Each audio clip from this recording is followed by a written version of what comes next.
Hello listener, কেমন আছেন সবাই? আশা করব সবাই অনেক ভালো আছেন। আজকে আবারও চলে আসলাম নতুন একটি গল্পে। সো টাইটেল দেখে হয়তো সবাই বুঝে গিয়েছেন কোন গল্পটা আমরা শুরু করতে চলেছি। বরাবরের মতো এই গল্পটি লিখেছেন গালিব আবরার ভাই, সম্পাদনার দায়িত্বে আছেন শামীম ইকবাল, আর কণ্ঠে আছি আমি ইফতি। তো চলুন আর দেরি না করে সোজা গল্পে চলে যাওয়া যাক। কবরস্থানের গার্ড তখন চেয়ারে বসে হেলান দিয়ে নাক ডেকে ঘুমাচ্ছে। জ্যোৎস্না রাতে কবরস্থানের গেইটের লাইটটা কয়েকবার জ্বলা নিভা করল। গার্ড নাক ডাকা অবস্থায় ঘুম থেকে উঠে চারিদিকে চোখ বুলিয়ে নিল একবার, এরপর পায়ে থাপ্পড় দিয়ে মশা মেরে খিটখিটে কণ্ঠে বলল, মরা মানুষ পাহারা দেওয়া চাকরি করতে আইয়া নিজেই খুনি হয়ে যাচ্ছে, এখন আর মশা মারতে ভাল লাগে না, বাঘসিংহ মারতে মন চায়। তখনই শুকনো পাতার খচখচ শব্দ, পেছনে কেউ এসে দাঁড়িয়েছে। গার্ড তাড়াতাড়ি করে পেছনে তাকিয়ে লাঠির তাক করে ধরল, কিন্তু দেখা গেল এটা একটা হরিণ শাবক। গার্ড লাঠি নামিয়ে শাবকের মাথায় হাত বুলি দিয়ে বলল, তুই এত রাতে এখানে কি করিস? তোর আব্বা মা কে? এটা বলতেই হরিণ শাবকটি লাফাতে লাফাতে ছুটে চলে গেল। মুহূর্তের মাঝে অন্ধকারে মিলিয়ে গেল। গার্ড একটু অবাক হলো, এখানে রাত্রেবেলা হরিণ আসলো কোথা থেকে? তার মানে আশেপাশে হরিণ শিকারী হিংস্র প্রাণীও থাকতে পারে। আল্লাহ না করুক, যদি এখন একটা বাঘ এসে পড়ে তাহলে তো আমি কাল সকালের বাঘের পায়খানার সাথে বের হব। এসব ভাবতে ভাবতে চেহারা আবার পিঠ ঠেকিয়ে হেলান দিয়ে চারপাশে নজর রাখতে লাগলো। এদিকে দেখা যায় কবরস্থানের প্রাচীর ঘেঁষে একটা কালো কুচকুচে সাপ এগিয়ে আসছে, যেটা গার্ড লক্ষ্য করল না। সাপটা গার্ডের পায়ের কাছে এসে ফনা তুলে মাথা দোলাতে লাগলো। তার চোখ যেন আগুনের ফুলকি বইছে। রক্তের মতো লাল জিহ্বাটা বারবার বের করছে আবার ভেতরে নিচ্ছে। হঠাৎ গার্ডের চোখ পড়ল সাপটার দিকে। কিছু বুঝে ওঠার আগেই পায়ে কামড় বসিয়ে দিল ফুস করে। গার্ড যেন সাথে সাথে অবশ হয়ে যেতে লাগলো। চেয়ার থেকে ধপাস করে মাটিতে পড়ে গেল। মুখ দিয়ে সাদা ফেনা বের হয়ে আসতে লাগলো। হাত পা বেঁকে যেতে লাগলো। গার্ড মুখ দিয়ে শুধু গঙ্গানির মতো শব্দ করছে হাঁ করে। সাপটা মুড়িয়ে মুড়িয়ে গার্ডের শরীরের উপর উঠে বুকের উপর বিড়া পাকিয়ে ফনা তুলে বসল। এর চোখের পলকে সাপটা গার্ডের মুখ দিয়ে পেটের ভেতরে চলে গেল। গার্ড গলা কাটা মুরগির মতো ছটফট করতে করতে আস্তে আস্তে নিস্তেজ হয়ে গেল। চারপাশে শুনশান নীরবতা নেমে এলো। প্রকৃতি যেন থমকে গিয়েছে। কোনো পোকামাকড়ের আওয়াজ শোনা যাচ্ছে না। হঠাৎ গার্ড ধাপ করে চোখ মেলে তাকালো, তবে সেই চোখ ছিল আগুন মূর্তির মতো জ্বলমান। ধীরে ধীরে গার্ডের বেঁকে যাওয়া হাত পা মটমট শব্দ করে সোজা হতে লাগলো। এরপর এক ঝটকায় উঠে দাঁড়িয়ে ভয়ানক এক হাসি দিয়ে মুখের ফেনাগুলো হাত দিয়ে মুছে চেয়ারে গিয়ে বসল।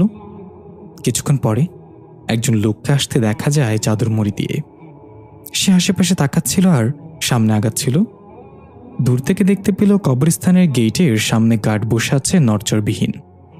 এক দৃষ্টিতে সে কবরস্থানের ভেতরের দিকে তাকিয়ে আছে।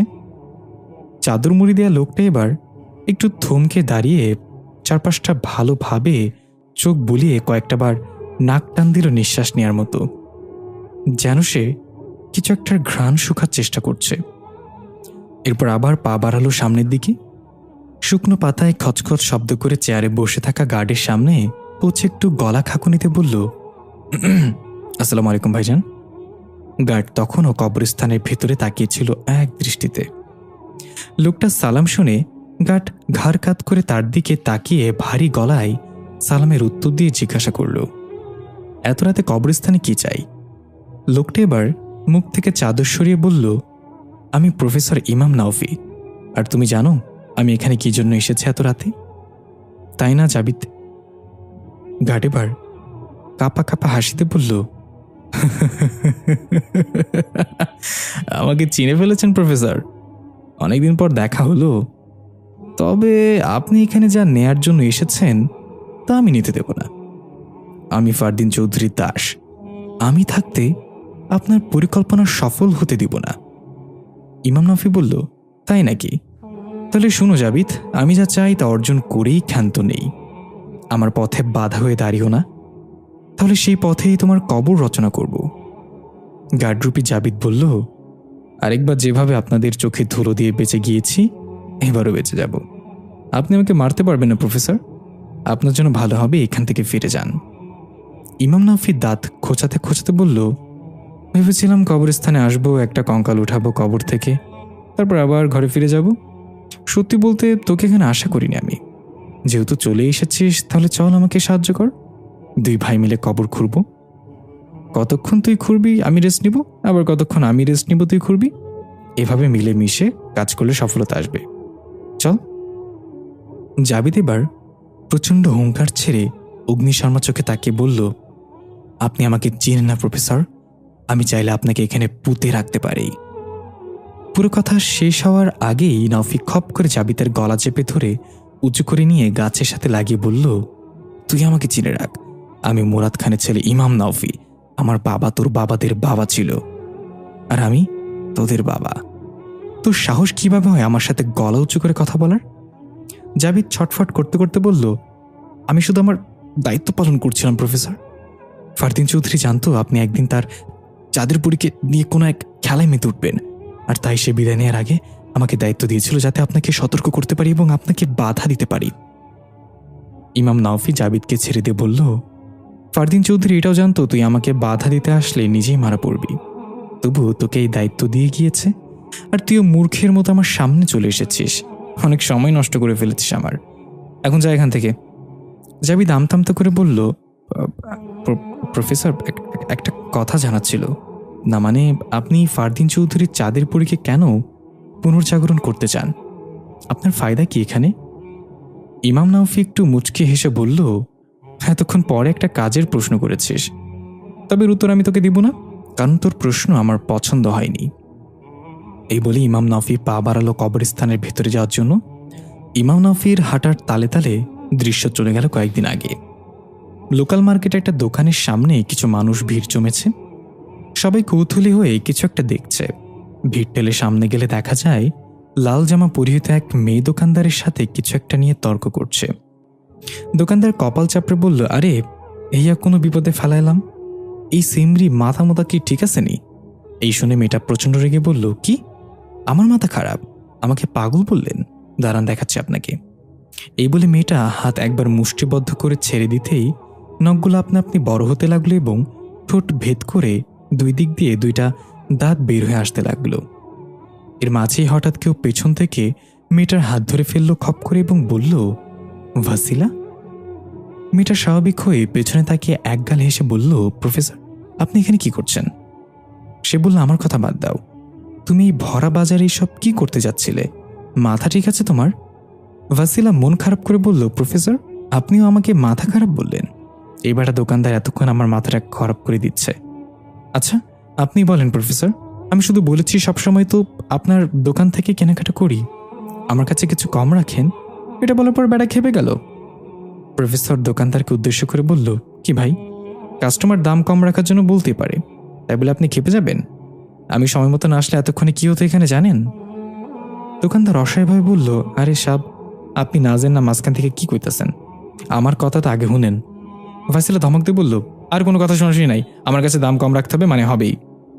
প্রফেসর ভাসিলার কথায় সাইডে বলল, হ্যাঁ অবশ্যই, এই বাজারে একদমে কোনো দোকান নেই, কিন্তু তুমি কি কিনেছ দেখি? ভাসিলা বলল, আরে কিছু কিনি নাই তো, 100 টাকা ফ্লেক্সি লোড করছি, আমি বলছি 90 টাকা দেব।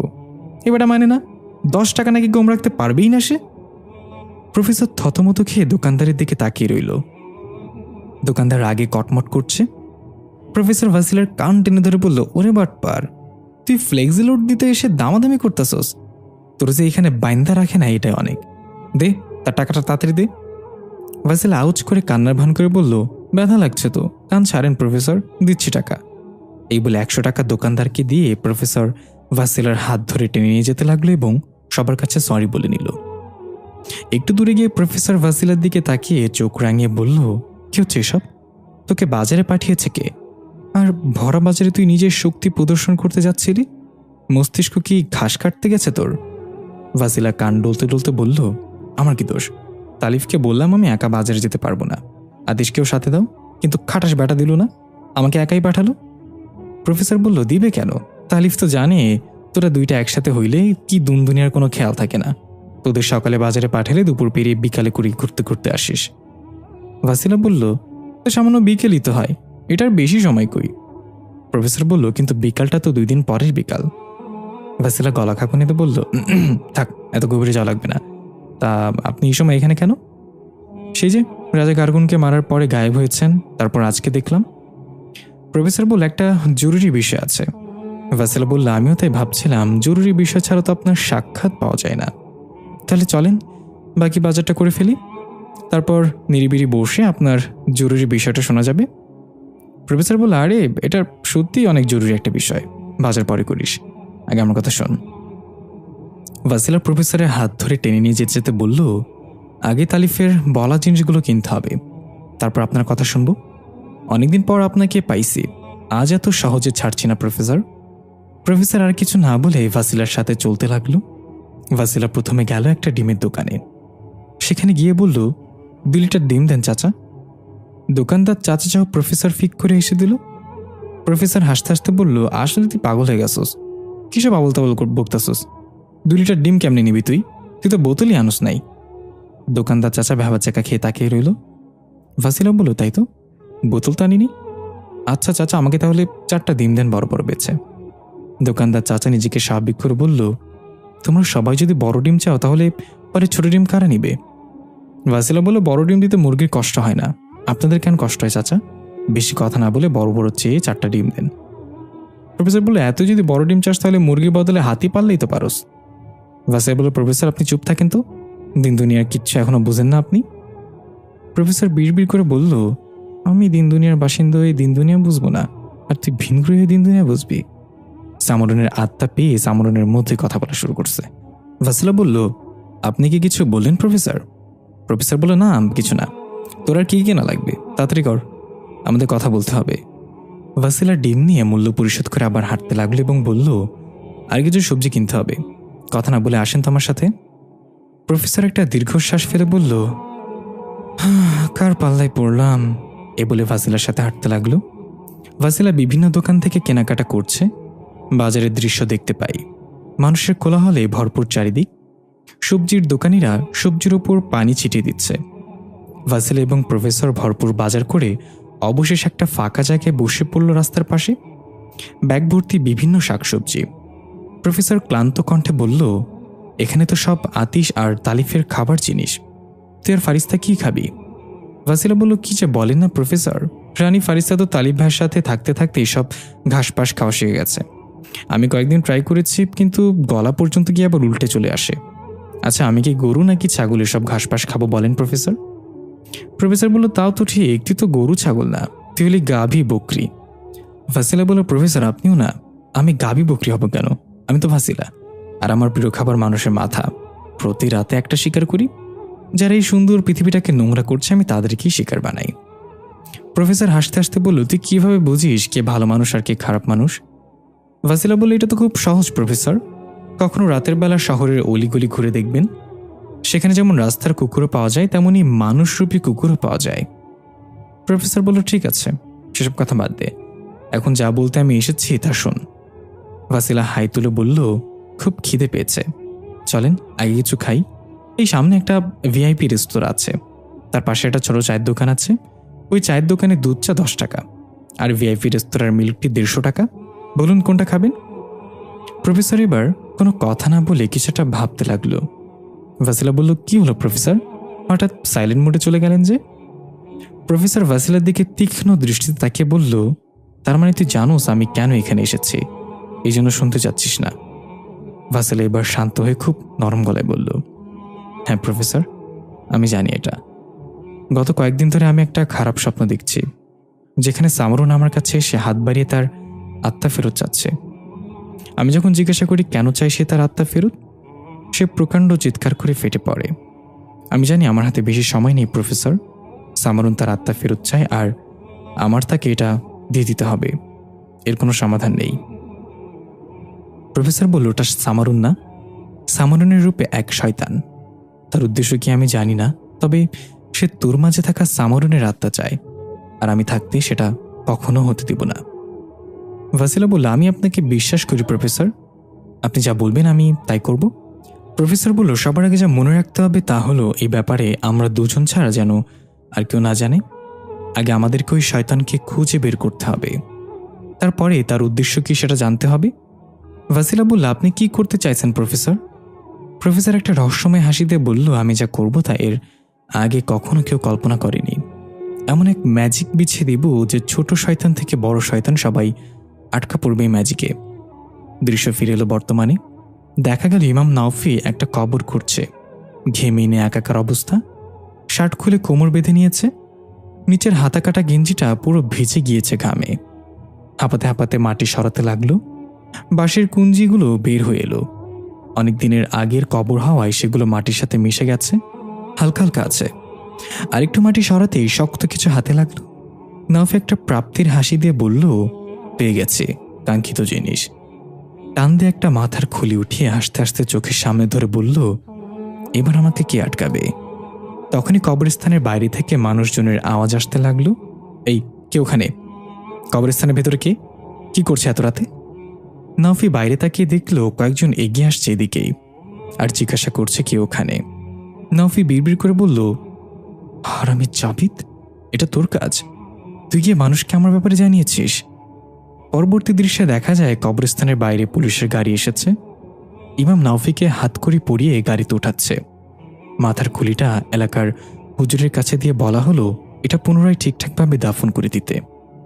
গাড়িতে বসে ইমাম নাওফি এক দৃষ্টিতে মাথার খুলির দিকে তাকিয়ে আছে। আর এখান থেকে শুরু হয়েছিল ইমাম নাওফির ব্যাক স্টোরি। রাত তখন 9:05।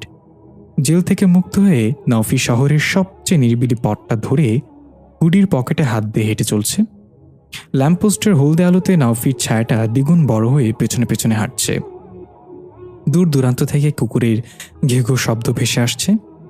শুনেছি কুকুর নাকি অতিপ্রাকৃতিক জিনিসগুলো স্বচক্ষে দেখতে পারে, আর এই জন্যই আজানের সময় তারা চিৎকার করে। হঠাৎ নাওফি অনুভব করল পেছনে কারোর পায়ের শব্দ, কেউ যেন অনুসরণ করছে তাকে।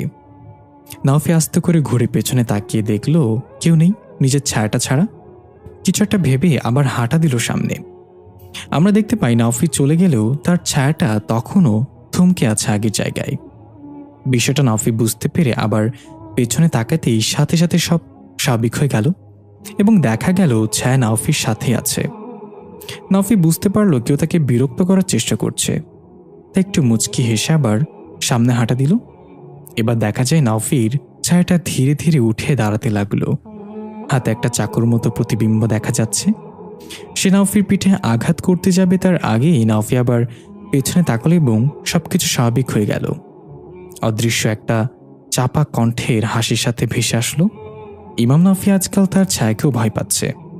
নাওফি তার চোখ 360 ডিগ্রি ঘুরিয়ে ওই কণ্ঠের উৎস খুঁজতে খুঁজতে বলল, ভয় পাওয়াতে এসেছো নাকি ভয় পেতে? যদি ভয় পাওয়াতে চাও তাহলে সামনে আসো, লুকিয়ে কেন? ওই কণ্ঠটা আবার ভেসে আসলো। আসবো নাওফি? অবশ্যই সামনে আসবে। তোমার সাথে আমার পুরনো একটা হিসাব বাকি আছে, সবকিছু সুদে আসলে উসুল করব। নাওফি একটা তাচ্ছিল্যের হাসি দিয়ে বলল, তাই নাকি? দেখো, সুদ তো আমার জন্য হারাম, আর আমি কারোর পাওনা বকেয়া রাখি না। তোমাকে তোমার পাওনাটা ঠিকঠাক বুঝে দিব। এই বলে নাওফি আবার হাঁটা শুরু করলো। পেছন থেকে কর্কর গলায় ভেসে এলো, এবার তোমার কোনো ম্যাজিক কাজে আসবে না প্রফেসর, তুমি ভুল করেছো রংধনুর দুনিয়ায় প্রবেশ করে। নাওফি পেছনে না তাকিয়ে হাঁটার উপরই বলতে লাগলো, এমন ভুল আমি সবসময় করে থাকি, পরিশেষে কাজ হয়ে যায়। হঠাৎ খুব দ্রুত গতিতে একটা পুলিশ জিপ এসে থামলো নাওফির সামনে। দেখা গেল এটা ফাতিহা ছিল। নাওফি কিছু না বলে একটু মুচকে এসে নিজের মতো হাঁটতে লাগলো। ফাতিহা গাড়ি স্লো করে চালিয়ে নাওফির পাশাপাশি চলতে চলতে বলল, আমি কি আপনাকে লিফট দিতে পারি স্যার? নাওফি একটু হেসে বলল, সরকারি গাড়ি দিয়ে খ্যাপ টানা শুরু করলেন কবে থেকে ম্যাডাম? ফাতিহা বলল, আপনি কবরস্থান থেকে মাথার খুলি উঠাতে পারলে আমি সরকারি গাড়ি দিয়ে খ্যাপ টানলে সমস্যা কি বলেন? নাওফি আর কিছু না বলে সোজা গাড়িতে উঠে বসল এবং বলল, আমি ভেবেছিলাম তুমি আমাকে নিতে আসবে জেল গেটে। ফাতিহা গাড়ির স্পিড বাড়িয়ে দিয়ে বলল, আসতে চেয়েছিলাম কিন্তু একটা কাজে আটকা পড়ে গিয়েছিলাম। নাওফি মুচকে আসলো এবং বাইরের দিকে তাকিয়ে রইল। ফাতিহা আবার বলল, আমি হাসপাতালে গিয়েছিলাম আইদের কথার সাথে, নুরানি নামের একটা বাচ্চা মেয়েকে দেখতে। আশা করি তুমি তাকে চিনো না? নাফি একটু কাশি দিয়ে গলা পরিষ্কার করে বলল, নুরানি নামের কাউকে আমি চিনি না, তো কি দেখলে হাসপাতালে গিয়ে? ফাতে একটা দীর্ঘশ্বাস ফেলে বলল, আর কি দেখবো, দেখার আগেই সে গায়েব। আমরা গিয়ে দেখি সে নাকি ডিসচার্জ হয়ে গিয়েছে সকালেই। আইদ বলেছিল এর পেছনেও নাকি তোমার হাত আছে। নাফি বলল, আমার হাত তো আর আইনের হাত না যে এত লম্বা হবে, তাছাড়া সকালবেলা আমি তখনও জেলেই ছিলাম। ফাতিহা বলল, হ্যাঁ আমিও তাই ভাবছি, তবে তুমি আবার বহুরূপী মানুষ, ভিন্ন ভিন্ন জায়গায় একই সময় উপস্থিত থাকতে পারো। এই বলে ফাতিহা হাসতে লাগলো। নাফিও হাসতে হাসতে বলল, হ্যাঁ আমি তো গালিব আবরারের ত্রিকালদর্শীর গল্পের মতো অতীতের ভবিষ্যৎ থেকে আমার ভেরিয়েন্ট নিয়ে এসে ভিন্ন ভিন্ন জায়গায় রেখে দিয়েছে একই সময় উপস্থিত থাকার জন্য। নওফির হাসির সাথে দৃশ্য চলে যায় একটু আগে।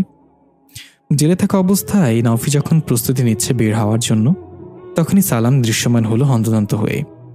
নওফি জিজ্ঞাসা করল, কিরে চুরি করতে গিয়ে দৌড়ানি খেয়ে আইসোস নাকি? এভাবে ভাবাচ্ছিস কেন?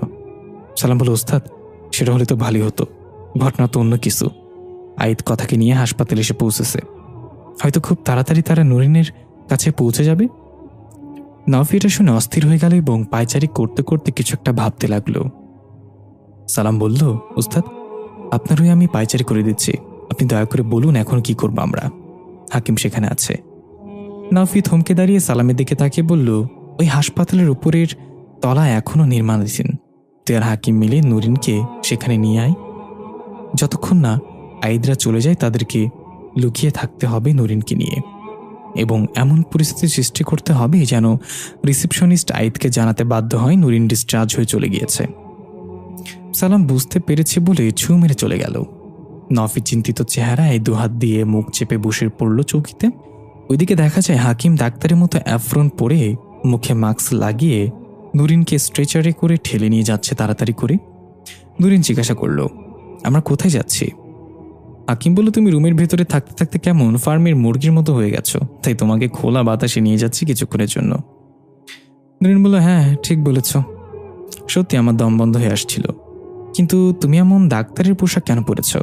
তুমি তো ডাক্তার না। হাকিম বলল, কে বলেছে আমি ডাক্তার না? ছোটবেলায় আমিও ডাক্তার ছিলাম, বুঝেছ, তবে পশু ডাক্তার। মানুষ আমার কাছে ডিম না পাড়া হাঁস মুরগি নিয়ে আসতো, আমি তাদেরকে ডিম পাড়াতে সাহায্য করতাম। নুরিন মুখে হাত দিয়ে অবাক হওয়ার ভান করে বলল, সত্যি? কিভাবে সাহায্য করতে তুমি? ততক্ষণে লিফটে উঠে পড়েছে হাকিম নুরিনকে নিয়ে। 7 তলার বাটন প্রেস করলে এবং বলল, আরে শোনো তাহলে, হাঁস মুরগি ফেসবুকে অ্যাকাউন্ট খুলে দিতাম, ওরা ওদের পার্টনার খুঁজে নিত ফেসবুকে, তারপর দেখা সাক্ষাৎ করত। আশ্চর্যজনকভাবে তারা কয়েকদিন পরেই ডিম পাড়া শুরু করত। নুরিন হাসতে হাসতে বলল, তুমি একটা নকল ডাক্তার, সালাম চাচ্ছ কোথায়? দেখা গেল সালাম তখন রিসেপশনের দিকে যাচ্ছে তাড়াহুড়া করে। রিসেপশনে একটা মেয়ে বসে আছে পেশেন্ট এবং ভিজিটরদের সাহায্য করতে। দেখা গেল মেইন গেট দিয়ে আইদ, কথা এবং ফাতিহা প্রবেশ করছে ভিতরে। সালাম নিজেকে লুকিয়ে এক ছুটে গিয়ে রিসেপশনে থাকা মেয়েটার শরীরে মিশে গেল। মেয়েটা বৈদ্যুতিক ঝটকার মতো নড়ে উঠল এবং তার চোখ একবার নীল রং ধারণ করে আবার স্বাভাবিক হয়ে গেল। আইদরা লিফটের দিকে যাচ্ছে। নুরিনের ওয়ার্ড 3 তলার ব্লক এতে। আইদরা সেখানেই যাচ্ছে। সালাম ওই মেয়েটার মাঝে থেকে সবকিছু পর্যবেক্ষণ করছে। হঠাৎ একজন ভিজিটরের ডাকে ধ্যান ভাঙল। ভিজিটর একজনের নাম বলে জানতে চাইল এই পেশেন্ট কয়তলায় কত নাম্বার রুমে আছে। যেহেতু মেয়েটার ভিতরে সালাম আছে তাই তার জানার কথা না। সালাম মেয়েটার কণ্ঠে বলল, পেশেন্ট আপনার কি হয়? ভিজিটর বলল, সে আমার বাবার নানুর চাচাতো ভাইয়ের ছোট ছেলের নাতি। সালাম একটু কাশি দিয়ে বলল, এত নিকট আত্মীয়, তো কি হয়েছে তার? ভিজিটর বলল, সঠিক জানি না, শুনেছি পেটে পাথর হয়েছে, অপারেশন করতে হবে। ডাক্তার নাকি বলেছে 50-50 চান্স আছে বাঁচার। সালাম বলল, তাহলে 2 বার অপারেশন করলেই তো হয়। ভিজিটর থতমত খেয়ে বলল, মানে কি বলছেন আপনি? সালাম বলল, কিছু না, আপনার নিকট আত্মীয় এখন 3 তলায় ব্লক বি ওয়ার্ডে আছে, যান গিয়ে দেখে আসেন। লোকটা চলে গেল। আরো একজন বয়স্ক মহিলা পুজো হয়ে হাঁটতে হাঁটতে এসে বোরকা দাঁতের ফেসে ফেসে গলায় বলল, পেটে ব্যথায় ডাক্তার দেখামো মা, একটা স্লিপ কার্ডটা দাও। মেয়েটার কণ্ঠে সালাম বলল, পেটে ব্যথা ডাক্তার তো আজকে আসে নাই চাচি। বৃদ্ধ একটু রেগিয়ে বলল, কেন এলো না ডাক্তারিরা? সালাম বলল, কারণ ডাক্তারের আজ পেটে ব্যথা, তাই আসেনি। এই বলে সালাম বারবার লিফটের দিকে তাকাচ্ছিল, আইদরা এখনো নিচে আসছে না কেন। নুরিনকে না পেয়ে এতক্ষণে নিচে চলে আসার কথা। সালাম এখানে সময় কাটাচ্ছিল মূলত। এর মাঝেই দেখা গেল আইদরা লিফট থেকে বের হচ্ছে। মেয়েটার মাঝে থাকা সালাম তাড়াতাড়ি করে নিজেকে স্বাভাবিক করে ফেলল। আইদ রিসিপশনের দিকে এগিয়ে আসছে, এসে ডেস্কের উপর 2টা টোকা দিয়ে বলল, এক্সকিউজ মি। মেয়েটার কণ্ঠে সালাম বলল, ইয়েস, বলুন কিভাবে সাহায্য করতে পারি। আইদ একটু কেমন করে যেন তাকিয়ে রইল মেয়েটার দিকে। হয়তো কিছু আজ করতে পেরেছে আইদ। পরক্ষণই সালামও বিষয়টা বুঝতে পেরে সাথে সাথে মেয়েটার কণ্ঠে বলল, এভাবে কি দেখছেন স্যার, আমার বিয়ে হয়ে গেছে, লাইন মেরে লাভ নেই।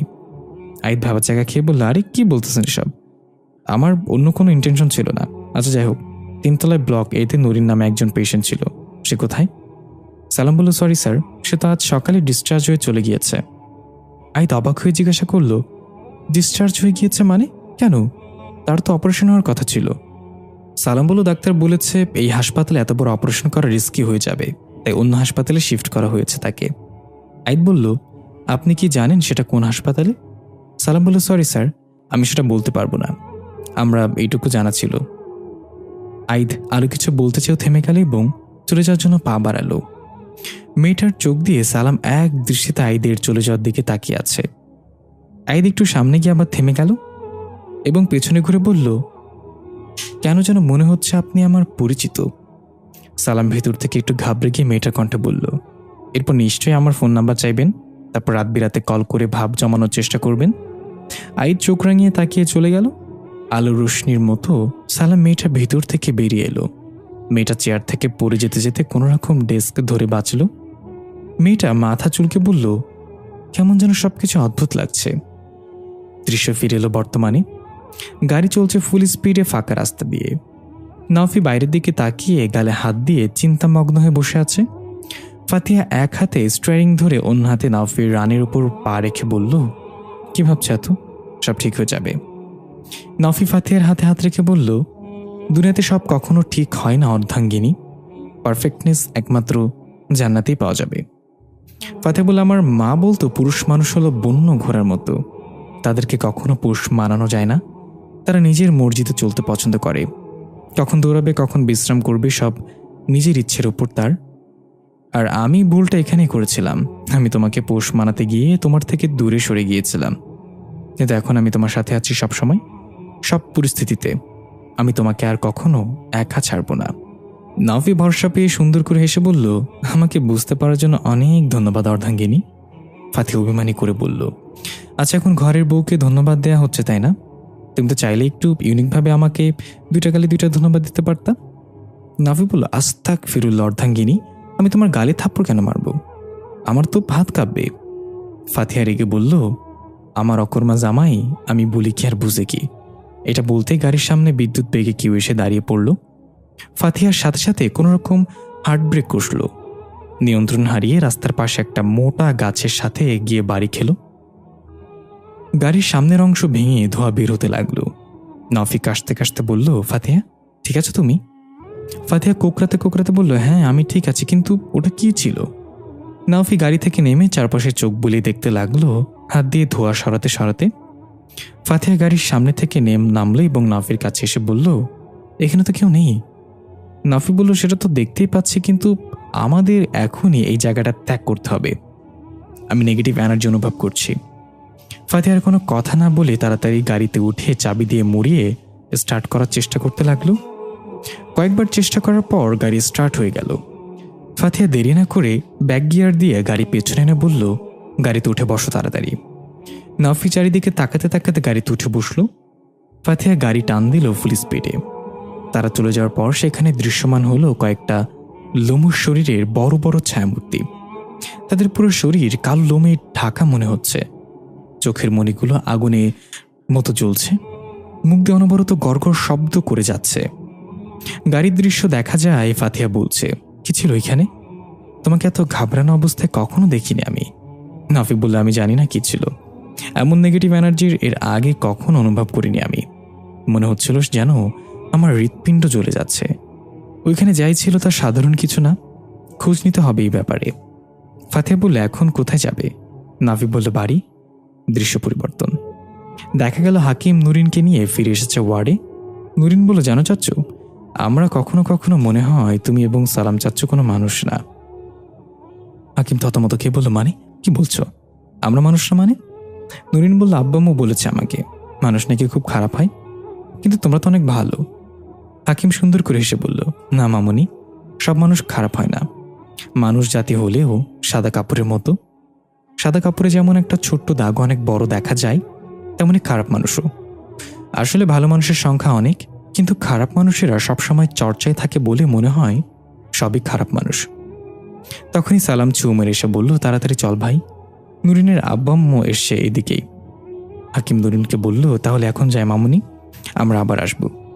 নুরিন বলল, তোমরা আমার আব্বা আম্মুকে ভয় পাও না কেন? তারা আসলে আসুক, তোমরা এখানেই থাকো। সালাম বলল, না রে মাম্মু, আমরা ভয় পাই না, তারা আমাদের দেখলে ভয় পাবে, ওসব বুঝবে না তুমি, এখন যাই। এই বলে সালাম আর হাকিম চলে গেল সেখান থেকে। কিছুক্ষণ পরেই নুরিনের আব্বু আম্মু আসলো নুরিনের পছন্দের খেলনা এবং খাবার নিয়ে। নুরিনের আম্মু এসে মাথার কাছে বসে নুরিনের কপালে চুমু খেয়ে বলল, কি হচ্ছে আমার মাটার? মন খারাপ কেন? নুরিন কোনো কথা বলল না।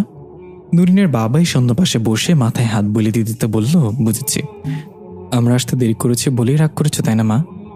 নুরিন এবার বলল, তোমরা কি সত্যি আমার বাবা মা? এই কথা শুনে দুজনেই থতমত খেয়ে গেল। আমতামতা করে বলল, এটা কোন ধরনের কথা মা? আমরাই তোমার বাবা মা।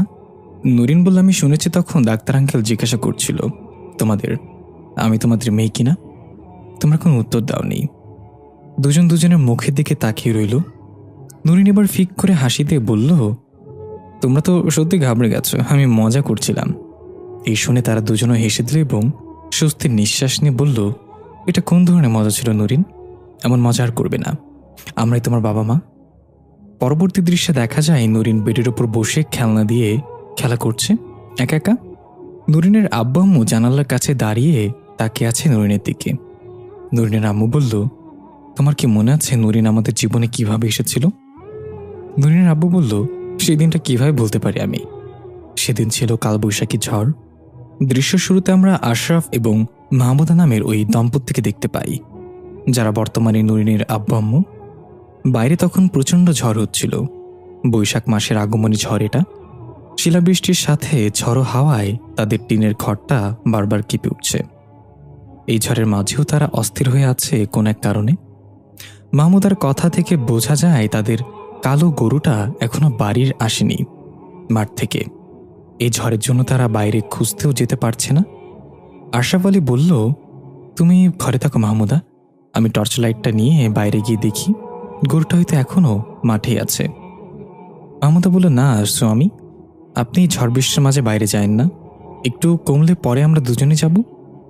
আশরাফ আলী বলল, না মাহমুদা, শুনেছি জঙ্গলে নাকি কয়েকদিন ধরে নেকড়ের উৎপাত বেড়ে গিয়েছে, এখনো বেশি রাত হয় নাই, আমি মাঠে গিয়ে গরুটা নিয়ে চলে আসবো, তুমি চিন্তা করো না। মাহমুদা বলল, তাহলে আপনি একলা যায়েন না, আমিও যাবো আপনার সাথে। পরের দৃশ্যে দেখা যায় আশরাফ আলী এবং মাহমুদা টর্চ হাতে বের হয়েছে, মাথায় পলিথিন পেঁচিয়ে। বাতাসের সাথে ঘন ঘন বজ্রপাতের শব্দ ভেসে আসছে। বিদ্যুৎ চমকানোর আলোতে অল্পক্ষণের জন্য চারিপাশ আলোকিত হয়ে যাচ্ছিল। গ্রামের কাঁচা রাস্তা, তাই দুজনে খুব সাবধানে পা ফেলছে। হঠাৎ তাদের কানে একটা বাচ্চার কান্না ভেসে আসলো। দুজনে একসাথে থমকে দাঁড়িয়ে পড়ল, একে অপরের দিকে আবার চোখে চোখে তাকিয়ে বলল, তুমি কি কিছু শুনতে পাচ্ছ মাহমুদা? মাহমুদা কান পেতে বলল, হ্যাঁ, একটা বাচ্চার কান্না মনে হইতেছে। কই থেকে আসতেছে এটা, দেখো তো। আশরাফ আলী কান্নার আওয়াজ অনুসরণ করে রাস্তা থেকে একটু নেমে হাঁটতে লাগলো। মাহমুদা রাস্তায় দাঁড়িয়ে লাইট ধরে আছে আশরাফ আলীর চলার পথে। হঠাৎ করেই কান্নার শব্দটা মিলে গেল, আর শোনা গেল না সেটা। আশরাফ আলী অনেক খুঁজেও কিছু পেল না। অজ্ঞতা আবার রাস্তায় উঠে এসে বলল, কই, কিছু তো পাইলাম না মাহমুদা। মাহমুদা বলল, কি জানি, হয়তো আশেপাশে কোনো বাড়ি থেকে আসছিল, চলো আমরা তাড়াতাড়ি মাঠে যাই, ঝড়ের রাইতে বেশি চিন্তা করা লাগবে না। এই বলে তারা দুজন আবার হাঁটা দিল খুব দ্রুত। মাঠের কাছাকাছি পৌঁছালে তারা দূর থেকে হঠাৎ বিদ্যুৎ চমকানোর আলোতে দেখা গেল কালো লোমশ ভয়ানক এক প্রাণী গরুটাকে খাবলে খুবলে কাচ্ছে।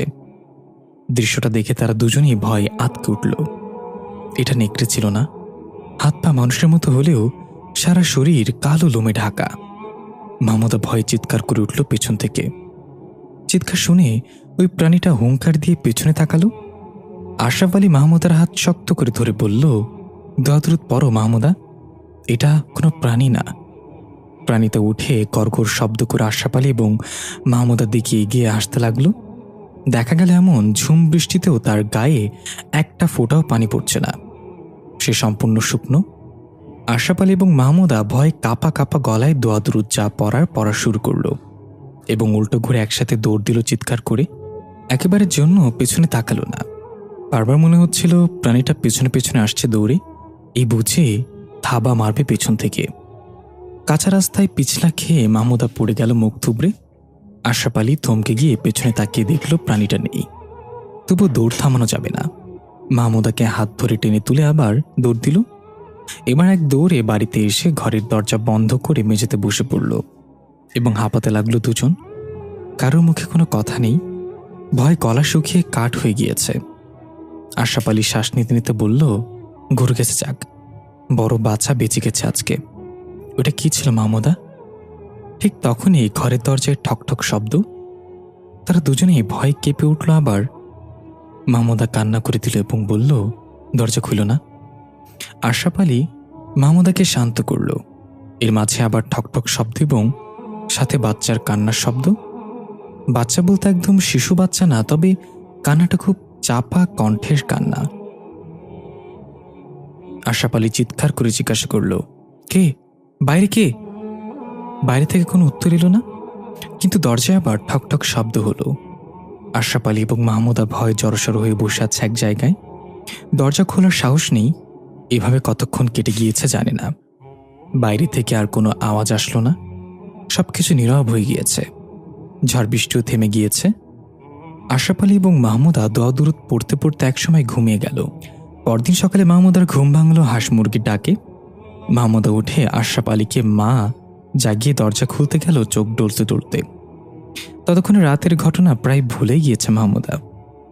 দরজা খুলতেই চোখ ছানাপড়া হয়ে গেল মাহমুদার। কাপা কাপা গলায় হালকা জোরে আশরাফ আলীকে ডাক দিল, স্বামী উঠো, দেখো এটা কি। আশরাফ আলী মাহমুদার ডাকে ঘুম থেকে উঠে চোখ ডলতে ডলতে চৌকি থেকে নেমে এসে বলল, কি হয়েছে, ডাকাডাকি করতেছো কেন? দরজার কাছে এসে আশরাফ আলীর চোখও আটকে গেল। কাদা মাখা একটা বাচ্চা মেয়ে শুয়ে আছে দরজার সামনে। আশ্চর্য বিষয়, বাচ্চাটা সম্পূর্ণ নগ্ন, গায়ে কোনো জামা কাপড় নেই। বয়স বেশি হলে 7 থেকে 8 বছর হবে। দুজনে অবাক হয়ে একে অপরের দিকে তাকিয়ে আছে। এখানে বাচ্চা মেয়েটা আসলো কোথা থেকে? রাতের ঘটে যাওয়া ঘটনাগুলো এক এক করে সব মনে পড়তে লাগলো। তাহলে রাতে কি এই বাচ্চাটাই কান্না করছিল আর দরজায় বাড়ি দিচ্ছিল? মাহমুদা বলে এসব পরেও ভাবা যাবে, দেখো না বাচ্চাটা জীবিত আছে কিনা। আশরাফ আলী ধীরে ধীরে সামনে এগিয়ে সেখানে বসে বাচ্চাটার নাকের কাছে হাত দিয়ে নিঃশ্বাস পরীক্ষা করে বলল, মাহমুদা সে তো বেঁচে আছে। এটা শুনে মাহমুদা তাড়াতাড়ি করে বাচ্চাটাকে কোলে তুলে ঘরের ভেতরে নিয়ে গেল এবং আশরাফ আলীকে বলল পাটি বিছিয়ে দিতে। মাহমুদ অনুভব করল বাচ্চাটার শরীর প্রচণ্ড গরম, জ্বরে তার গা পুড়ে যাচ্ছে। পাটিতে শুইয়ে দিয়ে মাহমুদা বলল, স্বামী তুমি তাড়াতাড়ি গিয়ে ডাক্তার নিয়ে আসো, ওর গায়ে অনেক জ্বর। আশরাফ আলী বলল, আচ্ছা মাহমুদা, আমরা কেন শুধু শুধু এইসব ঝামেলা করছি? কার বাচ্চার চেয়ে ভালো আশেপাশে খোঁজ নিয়ে দেখি কারোর বাচ্চা হারিয়েছে নাকি, যাদের বাচ্চা তাদের কাছে দিয়ে দিই। মাহমুদা ধমকের স্বরে বলল, এখন এসব করার সময় নেই। আমাদের অবহেলার কারণে যদি বাচ্চাটা কিছু হয়ে যায় তাহলে কখনো ক্ষমা করতে পারবো না নিজেদের। আল্লাহ আমাদেরকে নিঃসন্তান রেখেছে, আল্লাহ হয়তো তাকে আমাদের জন্যই পাঠিয়েছে। কথা না বলে তাড়াতাড়ি গিয়ে ডাক্তার নিয়ে আসো। আশরাফ আলী আর কিছু না বলে চলে গেল ডাক্তার আনতে। মাহমুদা একটা গামলায় করে পানি এনে কাপড় ভিজিয়ে বাচ্চাটার শরীর মুছে দিতে লাগলো। মাহমুদা খেয়াল করলো যেগুলোকে কাদা মাটি ভাবছিল সেগুলো আসলে কাদা মাটি না, কেমন যেন অদ্ভুত আঠালো পদার্থ। ডিমের ভেতর যেমন সাদা অংশটা থাকে ঠিক তেমন, তবে এটা হালকা কালচে রঙের কাদার মতোই দেখতে। মাহমুদা বাচ্চাটাকে সম্পূর্ণ পরিষ্কার করে নিজের একটা কাপড় দিয়ে আবৃত করে নিল। মুখটা এত মায়াবী এবং নিষ্পাপ যে মাহমুদা মুগ্ধ হয়ে তাকিয়ে মাথায় হাত বুলিয়ে দিচ্ছে। শরীরে একটা সামান্য দাগও নেই মেয়েটার, মনে হচ্ছে যেন সদ্য ভূমিষ্ঠ হওয়া কোনো নবজাতক। তবে এখনো চোখ খুলছে না কেন মেয়েটা? এর মাঝেই আশরাফ আলী ডাক্তার নিয়ে চলে আসলো। ডাক্তার সাহেব বাচ্চাটাকে পরীক্ষা নিরীক্ষা করে জ্বর মেপে বলল, এ তো সাংঘাতিক জ্বর, তাড়াতাড়ি গঞ্জের হাসপাতালে নিয়ে যাও ওকে, বাড়িতেই জ্বরের চিকিৎসা হবে না। মাহমুদা বলল, ঠিক আছে, আমরা এখনই নিয়ে যাচ্ছি ডাক্তার সাহেব। যদিও আশরাফ আলী বেশ বিরক্ত হচ্ছে এটা নিয়ে, ডাক্তার সাহেব বলল, আর তোমরা তো জানো না এই মেয়েটা কোথা থেকে আসলো। আমি বলি কি, আগে একটা পুলিশ রিপোর্ট লেখাও থানায় গিয়ে, না হলে পরে তোমাদের সমস্যা হতে পারে। বুঝই তো গ্রামের লোকজন কত ধরনের কথা রটাতে পারে। এই বলে ডাক্তার সাহেব চলে গেল। আশরাফ আলী হনহন করে মাহমুদার কাছে এসে বলল, কি শুরু করছো তুমি? কোনো হাসপাতালে নিয়ে যাওয়া হবে না। এখন আমরা থানায় যাব এবং এই বাচ্চাটাকে পুলিশের কাছে হাওয়াল করব। তারা এর বাবা মাকে খুঁজে বের করবে।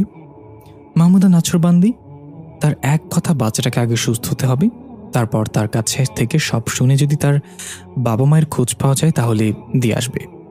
এই নিয়ে দুজনের মাঝে বেশ বাকবিতণ্ডা সৃষ্টি হলো। তারা তর্ক করছে, এর মাঝে হঠাৎ বাচ্চাটা কাশি দিয়ে উঠল এবং ধীর গলায় কিছু একটা বলার চেষ্টা করল। দুজন তর্ক থামিয়ে অবাক হয়ে তাকিয়ে দেখল বাচ্চাটা উঠে বসেছে এবং তাদের দিকে চোখ বড় করে তাকিয়ে আছে।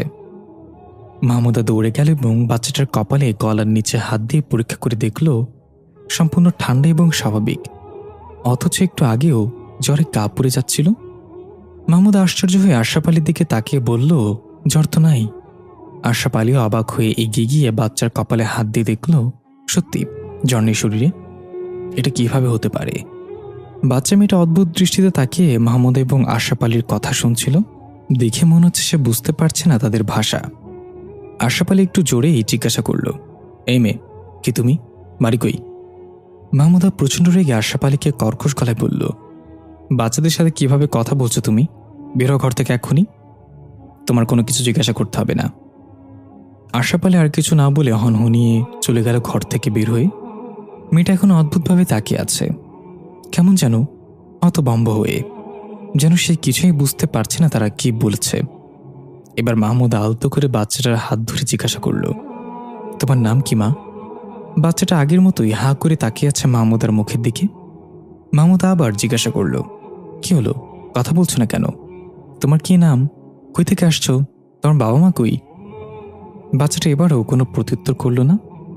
মাহমুদা মনে মনে বলল, তাহলে মেয়েটা কি বোবা, কথা বলতে পারে না? তা কি করে হয়? একটু আগেও কাশি দিয়ে কি যেন বলল, তাহলে এখন কিছু বলল না কেন? হঠাৎ করে বাচ্চাটা অন্যরকম এক ভাষায় কিছু বলে উঠল, যা ছিল কিছুটা এমন, আন্দ্রাস্তে ইরানিসে নুরিন।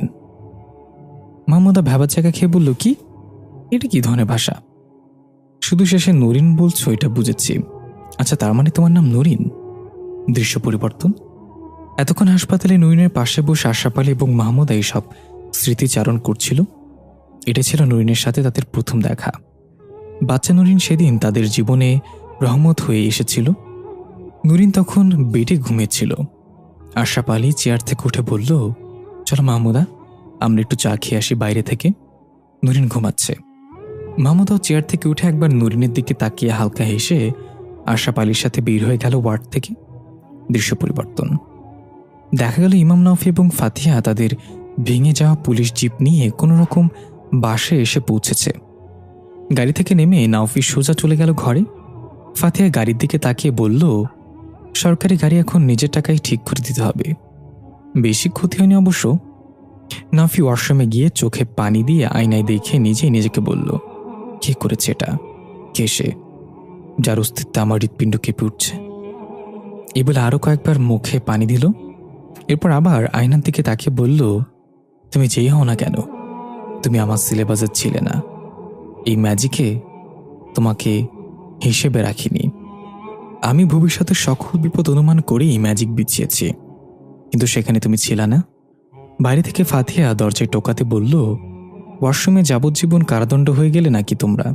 বেরোচ্ছ না কেন? নাফি এখনও আয়নার দিকে তাকিয়ে আছে এবং বলছে, আমি তোমাকে খুঁজে বের করবই। এই বলে ওয়াশরুম থেকে বের হলো। বাইরে ফাতিহা টাওয়াল হাতে নিয়ে দাঁড়িয়ে আছে। ফাতিহা জিজ্ঞাসা করল, কি হয়েছে তোমার, ঠিক আছো? নাফি টাওয়ালটা নিয়ে মুখ মুছতে মুছতে বলল, হ্যাঁ ঠিক আছে, শুধু একটু খিদে পেয়েছে, ঝটপট কিছু খেতে দাও আমাকে। ফাতিহা একটু মুচকি হেসে নাফির শার্টের বোতাম খোঁচাতে খোঁচাতে বলল, এই মুহূর্তে ঝটপট খাবার আমি আছি, তুমি চাইলে। কথা শেষ না হতেই নাফি দুষ্ট হাসিতে বলল, না ইন্সপেক্টর ম্যাডাম, এখন আমি কাঁচা মাংস খাওয়ার মোডে নাই। রান্না করা কিছু থাকলে দিন, আমি ডাইনিংয়ে গিয়ে বসছি। এই বলে নাওফি ফাতিহার নাকে টোকা দিয়ে চলে গেল। ফাতিহা অভিমানী সুরে বলল, আনরোম্যান্টিক ব্যাড একটা। এদিকে দেখা যায় ওয়াশরুমের ভিতর নাওফি মুখে ধোয়ার সময় আয়নাতে যে পানির ছেটা পড়েছিল, সেই ছেটা ছেটা পানি অদৃশ্য কোনো হাতের আঙ্গুল ক্যাচ ক্যাচ শব্দ করে লিখে দিল, ইউ কান্ট ক্যাচ মি। এদিকে ফাতিহা রান্নাঘরে গ্যাসের চুলাটা জ্বালানোর চেষ্টা করছে, কিন্তু সেটা জ্বলছে না। ফাতিহা রান্নাঘর থেকে উচ্চস্বরে বলল, নাওফি এসে দেখে যাও তো চুলা জ্বলছে না কেন। নাওফি ডাইনিং থেকে বলল, মুখ দিয়ে ট্রাই করে দেখো, ওটা তো বেশ ভালোই জ্বলে। ফাতিহা রাগান্বিত কণ্ঠে বলল, কি বললে তুমি? নাওফি হাসতে হাসতে বলল, গ্যাসের বোতলের মুখটা মাঝে মাঝে লুজ হয়ে যায়, ওটা টাইট দাও, তারপর দেখো। ফাতিহা নাওফির কথা মতো বোতলের মুখ টাইট দিতেই চুলা জ্বলে উঠল। ফাতিহা বলল, চুলা তো জ্বলছে, কিন্তু তুমি তো বলছো তার জন্য তোমার মুখ ভাঙবো আমি, আসছি দাঁড়াও। এই বলে ফাতিহা কাটাকুটি করতে লাগলো কিছু সবজি। পানি গরম হওয়ার পরে নুডলস ভিজিয়ে দিল সিদ্ধ হওয়ার জন্য। তখনই আমরা দেখতে পাই একটা কালো লোমুসছা এসে দাঁড়িয়েছে ফাতিহার পেছনে। ফাতিহা বুঝতে পারলো কেউ এসে দাঁড়িয়েছে। ফাতিহা ভাবলো এটা নাওফি। তাই পেছনে না তাকিয়ে কাজ করতে করতে বলল, কি হলো জামাই, খেতে কি বেশি পেয়েছে? পেছন থেকে কোনো উত্তর এলো না। ফাতিহা আবার বলল, কি হলো, খিদার ঠেলায় জবান বন্ধ হয়ে গেল নাকি? এই জন্যই বলছিলাম তখন রেডিমেড খাবার খাওয়ার জন্য। এই বলে ফাতিহা নিজেই হেসে উঠল। কিন্তু পেছন থেকে উত্তরটা না পেয়ে এবার ফাতিহার একটু সন্দেহ হতে লাগলো। ততক্ষণে ছায়াটা ঠিক ফাতিহার ঘাড়ের কাছে মুখ নিয়ে কামড় দেওয়ার জন্য প্রস্তুত। ফাতিহা এক ঝটকায় পেছনে ফিরে তাকিয়ে দেখল সেখানে কেউ নেই, কিন্তু স্পষ্ট অনুভব করতে পেরেছে পেছনে কেউ ছিল। ফাতিহা অবাক হয়ে নাওফিকে ডাক দিল, নাওফি। নাওফি তখনও ডাইনিং থেকে সাড়া দিল, কথা না বলে তাড়াতাড়ি রান্না করো তো, পেটটা মানছে না। ফাতিহা আর কিছু না বলে চিন্তিত চেহারায় দাঁড়িয়ে রইল। এদিকে ফাতিহা যখন পেছনে তাকিয়েছিল ঠিক তখনই ওই ছায়াটা নুডলসের ভেতর থেকে ধুলো জাতীয় কিছু মিশিয়ে দিয়েছে, যা ফাতিহা লক্ষ্য করেনি। একটা লাল আলো বিশিষ্ট ধোঁয়ায় ভরা কক্ষ দেখা যায়। মাথায় কালো পাগড়ি পরিহিত একটা সাদা জুব্বা পরা একজন আসন করে বসে আছে কক্ষের মেঝেতে। ধ্যানে মগ্ন ব্যক্তির চারপাশে কালো পোশাকে কিছু নারী মূর্তি বসে আছে এবং মাথা ঝুঁকিয়ে ঝুঁকিয়ে কিছু অদ্ভুত মন্ত্র জপে যাচ্ছে। হঠাৎ ধোঁয়া ভেদ করে আবির্ভাব হলো আইদের চাঁদের পুরী কথা। কালো পোশাকের নারী মূর্তিগুলো তাদের মন্ত্র জপ করা বন্ধ করে নীরবে হয়ে গেল।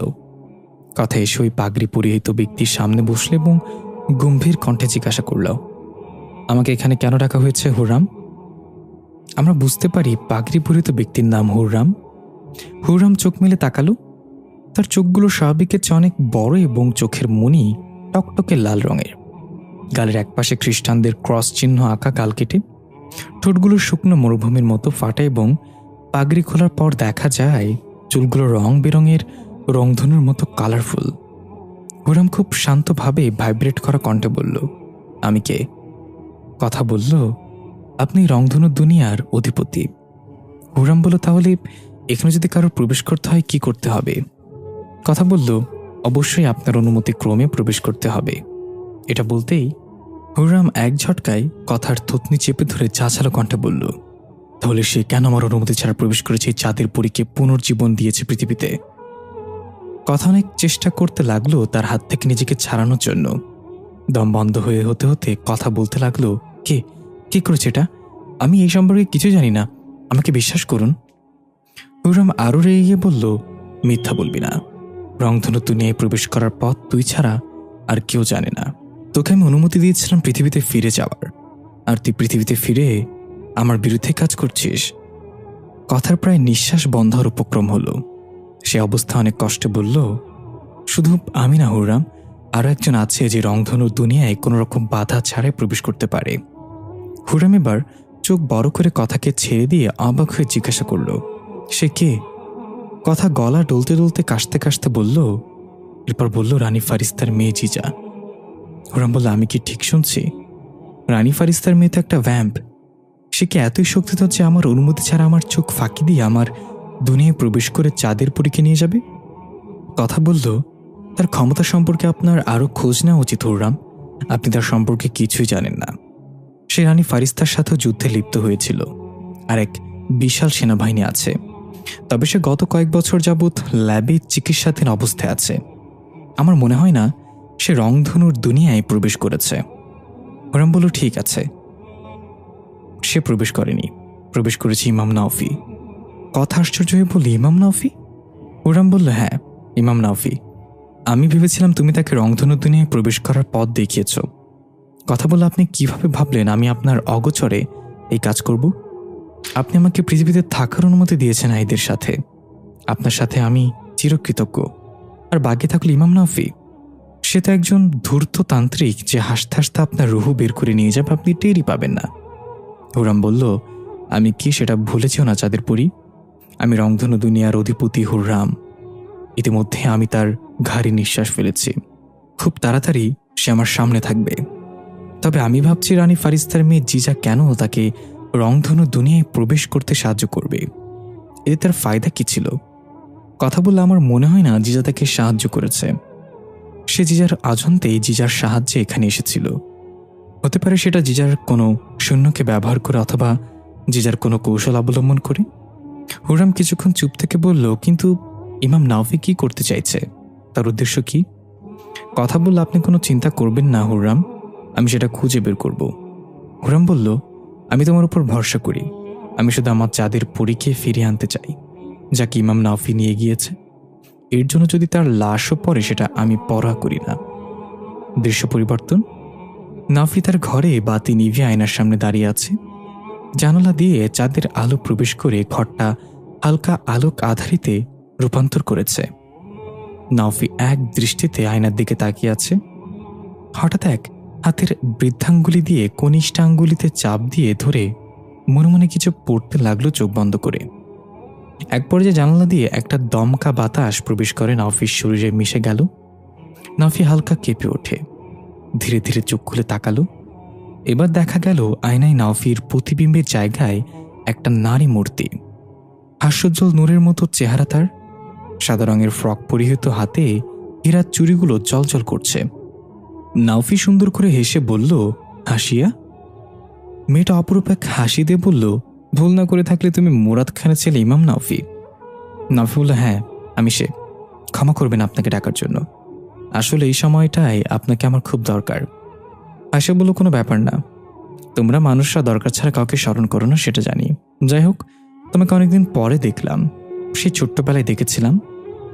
নাওফি বলল, বাবার মুখে আপনার এত কথা শুনেছি যে আপনাকে সামনে থেকে দেখা আমার লক্ষ্যে পরিণত হয়েছিল। অনেক চেষ্টা করেছি আপনাকে হাজির করার, কিন্তু কোনোভাবেই আপনার সিগন্যাল অথবা স্মারক চিহ্ন মিলছিল না। আপনার 4 ভাই নিচ থেকে এসেছিল আমার কাছে। তারা তাদের বাবার মৃত্যুর ব্যাপারে জেনেছে। তাদের কাছ থেকেও আপনার খোঁজ পাইনি। অবশেষে আজ পেলাম। কেন চলে গিয়েছিলেন আমাদের ছেড়ে? হাসিয়া মুচকি হেসে বলা শুরু করল, শোনো তাহলে। দৃশ্য চলে যায় অতীতে। মুরাদ খান এবং সিফরার বিবাহ সম্পন্ন হলো।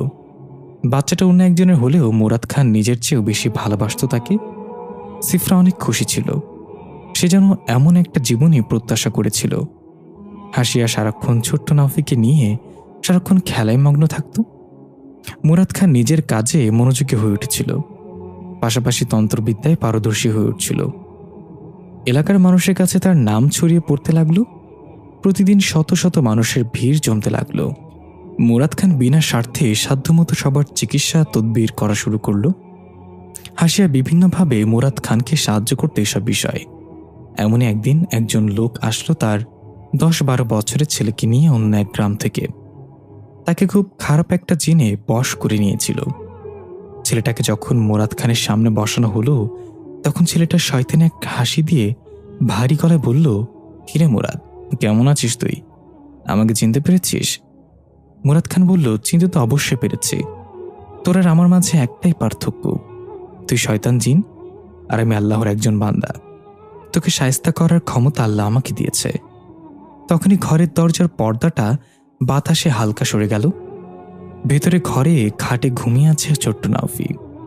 ছেলেটা নাওফির দিকে একবার তাকিয়ে পৈশাচিক হাসি দিয়ে বলল, চল মুরাদ, একটা চুক্তি করি।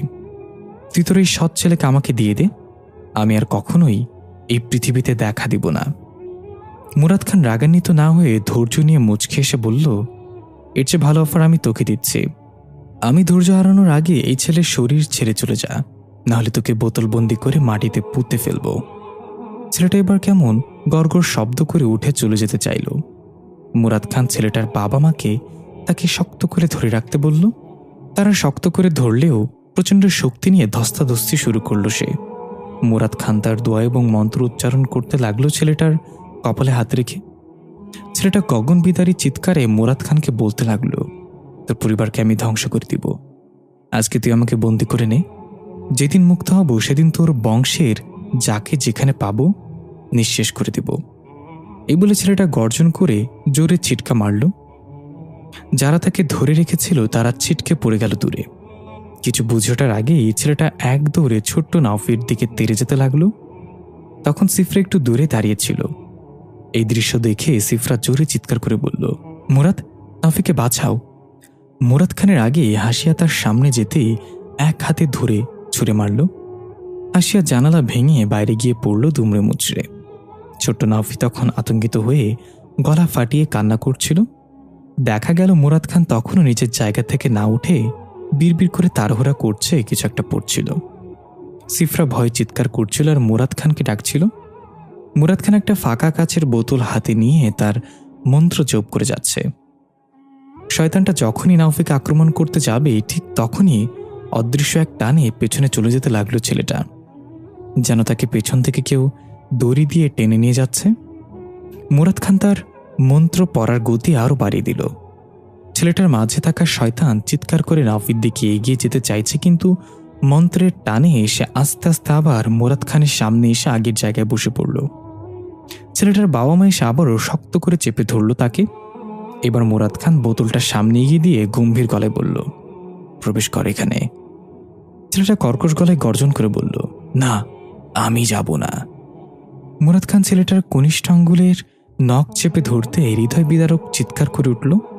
এরপর সবার চোখের সামনে ছেলেটার মুখ দিয়ে একটা কালো কুচকুচে ছোট্ট আকারের সাপ বেরিয়ে এসে আস্তে আস্তে বোতলের মাঝে প্রবেশ করল। মুরাদ খান সাথে সাথে বোতলের মুখ বন্ধ করে একটা আগুনে পোড়া কাপড় দিয়ে সেটা আবৃত করে দিল। ছেলেটা ধপাস করে মেঝেতে পড়ে গেল জ্ঞান হারিয়ে। সিফরা দৌড়ে গিয়ে নাওফিকে কোলে নিয়ে তার কান্না থামানোর চেষ্টা করতে লাগলো। মুরাদ খান ছেলেটাকে আরো কিছু তদবির করে বিদায় করে ভিতরের ঘরে এসে বলল, সিফরা, নাওফিকে আমার কাছে দাও, ও ভয় পেয়েছে, একটু ঝাড়ফুঁক করে দেই। সিফরা একটু রেগেই বলল, তোমার এসব করার কি দরকার মুরাদ? তোমার মাছের ফার্ম আছে, কৃষিক্ষেত আছে, রিজিকের জন্য সে যথেষ্ট। তাহলে এগুলো করে কেন নিজের পরিবারের উপর বিপদ ডেকে আনছো? আজকে যদি নাওফির কিছু হয়ে যেত আর পরবর্তীতে যে আবার এমন হবে না তার কি নিশ্চয়তা আছে? মুরাদ খান কিছু না বলে চুপ করে বসে রইল। তখন আহত অবস্থায় হাসিয়ে এসে নাওফিকে কোলে নিতে চাইলে সিফরা তার সাথে রাগারাগি করে বলল, তুমি অনেক করেছো আমাদের জন্য, এবার চলে যাও দয়া করে। তুমি যতদিন থাকবে ততদিন মুরাদ এসব কাজ ছাড়বে না। তোমার দুনিয়া ভিন্ন, আমাদের দুনিয়া ভিন্ন।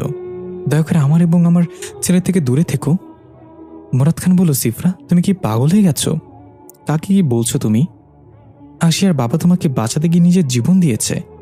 আশিয়াও নিজের জীবনের ঝুঁকি নিয়ে তোমাকে বাঁচানোর জন্য লড়েছে। যা বলার ভেবেচিন্তে বলো। সিফরা বলল, আমি তো সেটা অস্বীকার করছি না, কিন্তু এখন তো আমাদের আর এসব দরকার নেই। সে এখনো কেন আমাদের সাথে আছে, আর তুমি আমার স্বামী হয়ে দিনের বেশিরভাগ সময় তার সাথে কাটাও তন্ত্র সাধনা করে। এগুলো দয়া করে বন্ধ করো, নাহলে আমি এই ঘর ছেড়ে চলে যাবো আমাদের ছেলেকে নিয়ে। হাসিয়া মনে কষ্ট নিয়ে একটা শুকনো হাসিতে বলল, না সিফরা, তোমরা কোথাও যেও না। তুমি এক ঘর ছেড়ে এসে আরেকটা ঘর পেয়েছ, আমি চলে যাচ্ছি। কথা দিলাম আর কখনো তুমি কিংবা তোমার ছেলের ছায়াও মারাবো না। মুরাদ খান কিছু বলতে নিলে হাসিয়া তাকে থামিয়ে বলল, না মুরাদ, কোনো কথা নয়। তোমার স্ত্রী যা বলে তোমার তাই করা উচিত। এসব কাজ ছেড়ে দাও আজ থেকে, তবে ভুলে যেও না, জীবনে যে কোনো মুহূর্তে দরকার পড়তে পারে এই বিদ্যা। তবে আমাকে আর কখনো পাশে পাবে না। এই বলে হাসিয়া সিফরার কোলে থাকা ছোট্ট নাওফির কপালে চুমু খেয়ে অশ্রু ভেজা চোখে সেখান থেকে বিদায় নিল। মুরাদ খান মাথা নিচু করে বসে পড়ল নিচে। সিফরা হতভম্ব হয়ে দাঁড়িয়ে আছে। সন্তানের উপর বিপদ দেখে মাথা ঠিক ছিল না, তাই রাগের মাথায় এই কথাগুলো বলে ফেলেছে। হাসিয়া যে সত্যি সত্যি চলে যাবে সেটা সিফরাও বুঝতে পারেনি। মুরাদ খানের দিকে তাকাতেও ভয় পাচ্ছে এখন সিফরা। দৃশ্য ফিরে এলো বর্তমানে। ফাতিহা রুমের বাইরে এসে ডাকছে, নাওফি, নাওফি, কোথায় তুমি? খাবার রেডি তো, এসো, খেতে এসো। নাওফি তখন আয়নার সামনে দাঁড়িয়ে হাসিয়ার বলা কথাগুলো শুনছিল। নফি বলল, আমার মা বলল চলে যেতে, আর আপনি চলে গেলেন। বাবার কথা আমার কথা একবার ভাবলেন না? আশা বলল, আমার কলিজাটা ছিঁড়ে গিয়েছিল তোমাদের ছেড়ে যেতে, কিন্তু অভিমান বড্ড খারাপ জিনিস, জানো তো। অভিমান সময় মতো না ভাঙলে সেটা অনেক মজবুত সম্পর্ককেও ভেঙে টুকরো করে দেয়। যাদের জন্য নিজের বাবাকে হারালাম তাদের মুখে বদনাম শুনে সেখানে আর থাকতে ইচ্ছা হয়নি। চলে গিয়েছিলাম অনেক দূরে। তুমি আমাকে কিভাবে খুঁজে পেলে আজ জানি না। নাফি বলল, পেয়েছি যেহেতু আর হারিয়ে যেতে দেব না। আপনার সাথে আমার অনেক কথা আছে, এখন খাওয়ার সময় আমার, আবার ডাকবো আপনাকে। হাসে সুন্দর করে হেসে বলল, একাই খাবে, আমাকে দিবে না? নাফি ফিক করে হেসে বলল, আপনার তো অনেকগুলো খাবার লাগবে, এখন যা আছে তাতে আমার একারই হবে না। হাসে বলল, একদম বাবার মতো, খাবারের ভাগ কাউকে দিতে চাইতো না সে। এই বলে হাসি আয়নার ভিতর থেকে গায়েব হয়ে গেল। তখনই রুমে প্রবেশ করলো ফাতিহা। এ কি, তুমি রুম অন্ধকার করে কি করছো? নাফি বলল, বড় বড় কাজ অন্ধকারে করতে হয় ইন্সপেক্টর ম্যাডাম। ফাতে বলে, হয়েছে প্রফেসর, আপনি যে কত বড় কাজ করতে পারেন তা আমার জানা আছে। বিয়ে 3 বছর পরে আমি এতিম হয়ে ঘুরি এখনো। নাফি বলে, এতিম হয়ে ঘুরো মানে? ফাতে বলে, তোমার মোটা মাথায় ভূত পেতনি ছাড়া আর কিছু আছে নাকি? চলো এখন কি আমাকে উদ্ধার করো। নাফি মাথা চুলকাতে চুলকাতে ডাইনিংয়ে গিয়ে বসলো। ফাতিহা নাফির সামনে সুস্বাদু নুডলসের বাটি দিয়ে বলল, খারাপ হলেও ভালো হয়েছে বলবা, ঠিক আছে? অনেক কষ্ট করে রান্না করেছি। নাফি হাসতে হাসতে বলল, আচ্ছা এটা নাম নুডলস। যাক, তাহলে উপরে গিয়ে জবাব দিতে পারবো নুডলস খেয়ে মারা গিয়েছি। ফাতিহা দাঁত কটমট করে বলল, আরেকটা কথা বললে রিমান্ডে নিয়ে এমন মার দিব যে ভুলে যাবা। খিদে পেলে খেতে হয়। ফাতিহা ফোন রিসিভ করে কিছুক্ষণ চুপ থেকে ফোন রেখে দিয়ে বলল, নাফি তুমি খাও, আমার থানায় যেতে হবে একটু, ইটস আর্জেন্ট। নাফি কিছু বলার আগেই ফাতিহা টেবিলের উপর থেকে সার্ভিস রিভলভারটা নিয়ে ব্যাগ পরে বের হয়ে গেল বাসা থেকে। নাফি একটু অবাক হলে এত রাতে থানায় কখনো যায়নি ফাতিহা। আজ কি এমন হলো যে তাড়াহুড়ো করে বের হয়ে গেল? দৃশ্য পরিবর্তন। সালাম আর হাকিম নুরিনের পাশে বসে আছে। নুরিন একবার সালামের দিকে তাকাচ্ছিল, আবার হাকিমের দিকে তাকাচ্ছিল। শেষে নুরিন বলল, তোমাদের মাঝে কেউ সুন্দর না, তোমরা দেখতে খুবই পচা। সালাম মন খারাপ করে বলল, মাইয়াটা কি কয় হাকিম, আমরা নাকি সুন্দর না? এখন একটা চোখ টিপলে মেয়েদের লাইন লেগেছে আমাদের পেছনে, আর আমরা নাকি সুন্দর না? হাকিম বলল, ভাই তুই নিজের লেডিস টয়লেটে ভাবা বন্ধ কর। নুরিন ঠিকই বলেছে, আমরা দেখতে আসলে 3 টাকা দামের কুল ফেস ক্রিমের মতো। আমি আগে যে একটু সুন্দর ছিলাম, তোর সাথে থাকতে থাকতে এখনো তাও নাই। ওই যে কয় না, লোহা দোষে সঙ্গ ভাসে। নুরিন ফিক করে এসে বলল, আরে গাধা, ওটা সঙ্গ দোষে লোহা ভাসে হবে। হাকিম বলল, সে যাই ভাসুক, আমি অসুন্দর হয়েছি সালামের দোষে। ওরে দেখলেই মনে হয় ব্যাঙের টাইফয়েড জ্বর হয়েছে। সালাম আগে ফুসফুস করতে লাগলো। হাকিম বলল, তোরে আমি কইলাম ব্যাং, তুই ফুসফুস করছস সাপের মতো, এটা কেমন কথা? সালাম ফুসফুস করতে করতে বলল, আমার কাছে যদি টাকা থাকতো তাহলে এখন নুরিনকে 10 টাকা দিয়ে তোকে কয়েকটা খারাপ খারাপ গালি দিতাম নুরিনকে দিয়ে। হাকিম বলল, তুই আমাকে 5 টাকা দে, আমি নিজেই নিজেকে গালি দিচ্ছি। সালাম বলল, নুরিন তোমার কাছে 5 টাকা ধার হবে, আমি তোমাকে পরে দিয়ে দেবো। নুরিন বলল, আগে বলো কবে দিবা? সালাম বলল, দিয়ে দিব আমার উস্তাদের কাছ থেকে নিয়ে। হাকিম হাসতে হাসতে বলল, উস্তাদ নিজেই তো খাই ফাতিহা ম্যাডামেরটা, তোরে কেমনে দিবে? সালাম বলল, তো ফাতিহা ম্যাডাম তো উস্তাদের বউ, তারটা খাবে না তো কারটা খাবে? হাকিম বলল, আমি টাকার কথা বলছি ভাই। সালাম জিব্বাই কামড় দিয়ে বলল, তাই নাকি, তাহলে আমি টাকার কথাই বলছি। এর মাঝে ডাক্তার চলে আসলো সেখানে, একজন নার্সসহ। তারা সালাম আর হাকিমকে দেখতে পেল না। তারা এসে হাসি মুখে নুরিনকে জিজ্ঞাসা করলো, কেমন আছো মামুনি, কোনো সমস্যা হচ্ছে না তোমার তো এখানে? নুরিন বলল, আমি কবে যাব বাড়ি ডাক্তার আঙ্কেল, আমার এখানে ভালো লাগছে না। নার্স নুরিনের চোখ মুখ পরীক্ষা করে দেখল। ডাক্তার রিপোর্টগুলো দেখছিল। ডাক্তার বলল, এই তো মামুনি, খুব তাড়াতাড়ি তুমি ঠিক হয়ে যাবে। 3 দিন পর বিদেশ থেকে বড় ডাক্তার আসবে, তারপর তোমার অপারেশন হবে, আর তুমি সুস্থ হয়ে যাবে। পাশ থেকে অদৃশ্য থাকা সালাম বলল, ভাই আমি আগে ভাবতাম নার্সরা ডাক্তারের বউ হয়। হাকিম হাসতে হাসতে বলল, আর আমি আগে ভাবতাম ডাক্তাররা কখনো মরে না, তাদের অসুখও হয় না। সালাম হাকিমের কাঁধে থাপ্পড় মেরে বলল, এই কথাটা ঠিক কইছিস ভাই, আমি দেখছি যারা সকাল সকাল ঘুম থেকে ওঠে, সময়মতো খাওয়া দাওয়া করে, পর্যাপ্ত ঘুমায়, শরীরচর্চা করে, তৈলাক্ত খাবার খায় না, সেসব মানুষ মরে যায়। তাইলে এত রুটির মাফিক চলে লাভ কি বল? হাকিম বলল, সে যদি তোর মতো বলদ বুঝতো তাহলে তো হতোই। এখন তুই যা উস্তাদের কাছে, আমাদের অন্য কোনো দায়িত্ব আছে নাকি জেনে আয়। না, আবার দেখ জেল থেকে বের হয়ে নতুন কোনো আকাম করার প্ল্যান করতেছে। সালাম বলল, তাই হবে, উনি আকাম করবে আর ফাঁসবো আমরা, মানে ময়লা করবে উনি আর সাফ করবো আমরা। হাকিম বলল, তো তোর কাজ কি, এখন যা তুই, আমি এখানে আছি। দৃশ্য পরিবর্তন। দেখা গেল নাওফি নুডলস খাচ্ছে, প্রথম লোকমা মুখে নেওয়ার পর নাফি অদ্ভুত কিছু অনুভব হলো, তবুও খেতে থাকলো। পেটের খিদেতে হঠাৎ গলায় আটকে গেল। নাফির প্রচণ্ড হিচকা ওঠা শুরু করলো, পুরো শরীর কাঁপতে লাগলো। জগ থেকে গ্লাসে পানি ঢালতে গিয়ে হাতের কম্পনে গ্লাস নিচে পড়ে ভেঙে টুকরো হয়ে যায়। নাফি সবকিছু ঝাপসা দেখতে লাগলো। ধীরে ধীরে চেয়ার থেকে কাত হয়ে ফ্লোরে পড়ে গেল। দৃশ্য শুরু হয় অতীত থেকে। নুরিনকে নিয়ে আশরাফ আলী এবং মাহমুদা ভারী মুসিবতে পড়েছে। প্রথমে তারা ভেবেছিল নুরিন কথা বলতে পারে না, কিন্তু পরে আবিষ্কার করলো নুরিন কথা বলতে পারে, তবে সেটা অন্যরকম এক ভাষায়। বেশি কথা বলে না, মাঝে মাঝে দু একটা শব্দ উচ্চারণ করে, যার কিছুই আশরাফ আলী আর মাহমুদা বোঝে না। মাহমুদার চাপাচাপি আর অনুরোধে আশরাফ আলী এখনও পুলিশকে কিছু জানায়নি। গ্রামবাসী জানতে চাইলে মাহমুদার বোনের মেয়ে বলে জানিয়ে দিয়েছে। একদিন ভর দুপুরে আশরাফ আলী তার সবজি ক্ষেত্রে কোদাল দিয়ে মাটি খনন করছিল। নুরিন তখন গাছের ছায় একটু দূরেই বসে মন দিয়ে মাটি খনন করা দেখছিল। মাহমুদা কোনো এক কাজে অন্যত্র গিয়েছে। হঠাৎ আশরাফ আলীর কোদালের সাথে শক্ত কাচের মতো কিছু লেগে শব্দ করে উঠল।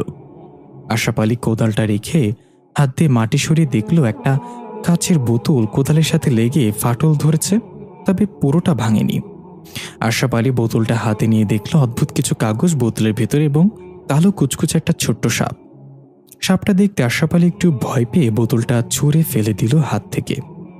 এবার সেটা ভেঙে গেল এবং সাথে সাথে চারিদিক অন্ধকারে ছেয়ে যেতে লাগলো। আকাশটা কালো মেঘে ঢেকে গেল, এ যেন ঝড়ের পূর্বাভাস। দেখা গেল নুরিন তখন একইভাবে স্বাভাবিক অবস্থায় বসে আছে। আশরাফ আলী চিৎকার করে বলল, নুরিন, তাড়াতাড়ি ঘরে যাও, ঝড় আসছে, আমি মাঠে যাচ্ছি গরু আনতে। কিন্তু নুরিনের কোনো প্রতিক্রিয়া দেখা গেল না। আশরাফ আলী একটু রাগ করে নুরিনের দিকে তেড়ে আসতে লাগলো। ঠিক তখনই একটা হেঁচকা টানে আশরাফ আলী পেছনের দিকে উল্টে পড়ে গেল। আশরাফ আলী ব্যথায় কাতরাতে কাতরাতে তাকিয়ে দেখল কালো লোমশ এক দানব ঠিক তার সামনে দাঁড়িয়ে আছে এবং রাগান্বিত কণ্ঠে বলছে, কাউকে বাঁচিয়ে রাখবো না আমি। এই দৃশ্য দেখে আশরাফ আলী ভয়ে সেখানে জ্ঞান হারিয়ে ফেলল। এবার আমরা দেখতে পাই নুরিন বসা থেকে উঠে ধীর পায়ে হেঁটে এগিয়ে আসতে লাগলো এই শয়তানটার দিকেই। শয়তানটা হুঙ্কার ছেড়ে পেছনে তাকিয়ে ছোট্ট নুরিনকে দেখে আঁতকে উঠল কোনো এক অজানা কারণে। সে নুরিনকে ভয় পাচ্ছে।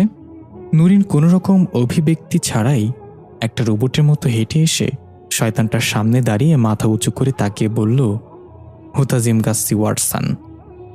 শয়তানটা নিজে অজান্তে বলে উঠল, চাঁদের পুরি। এই বলে আতঙ্কে সেখান থেকে গায়েব হয়ে গেল। চারপাশের পরিবেশ স্বাভাবিক হয়ে গেল। নুরিন আশরাফ আলীর চেহারায় হাত বুলিয়ে দিতেই তার জ্ঞান ফিরে আসলো। আশরাফ আলী তাড়াহুড়া করে চারিদিকে তাকিয়ে দেখল সবকিছু স্বাভাবিক এবং তার সামনে নুরিন দাঁড়িয়ে আছে।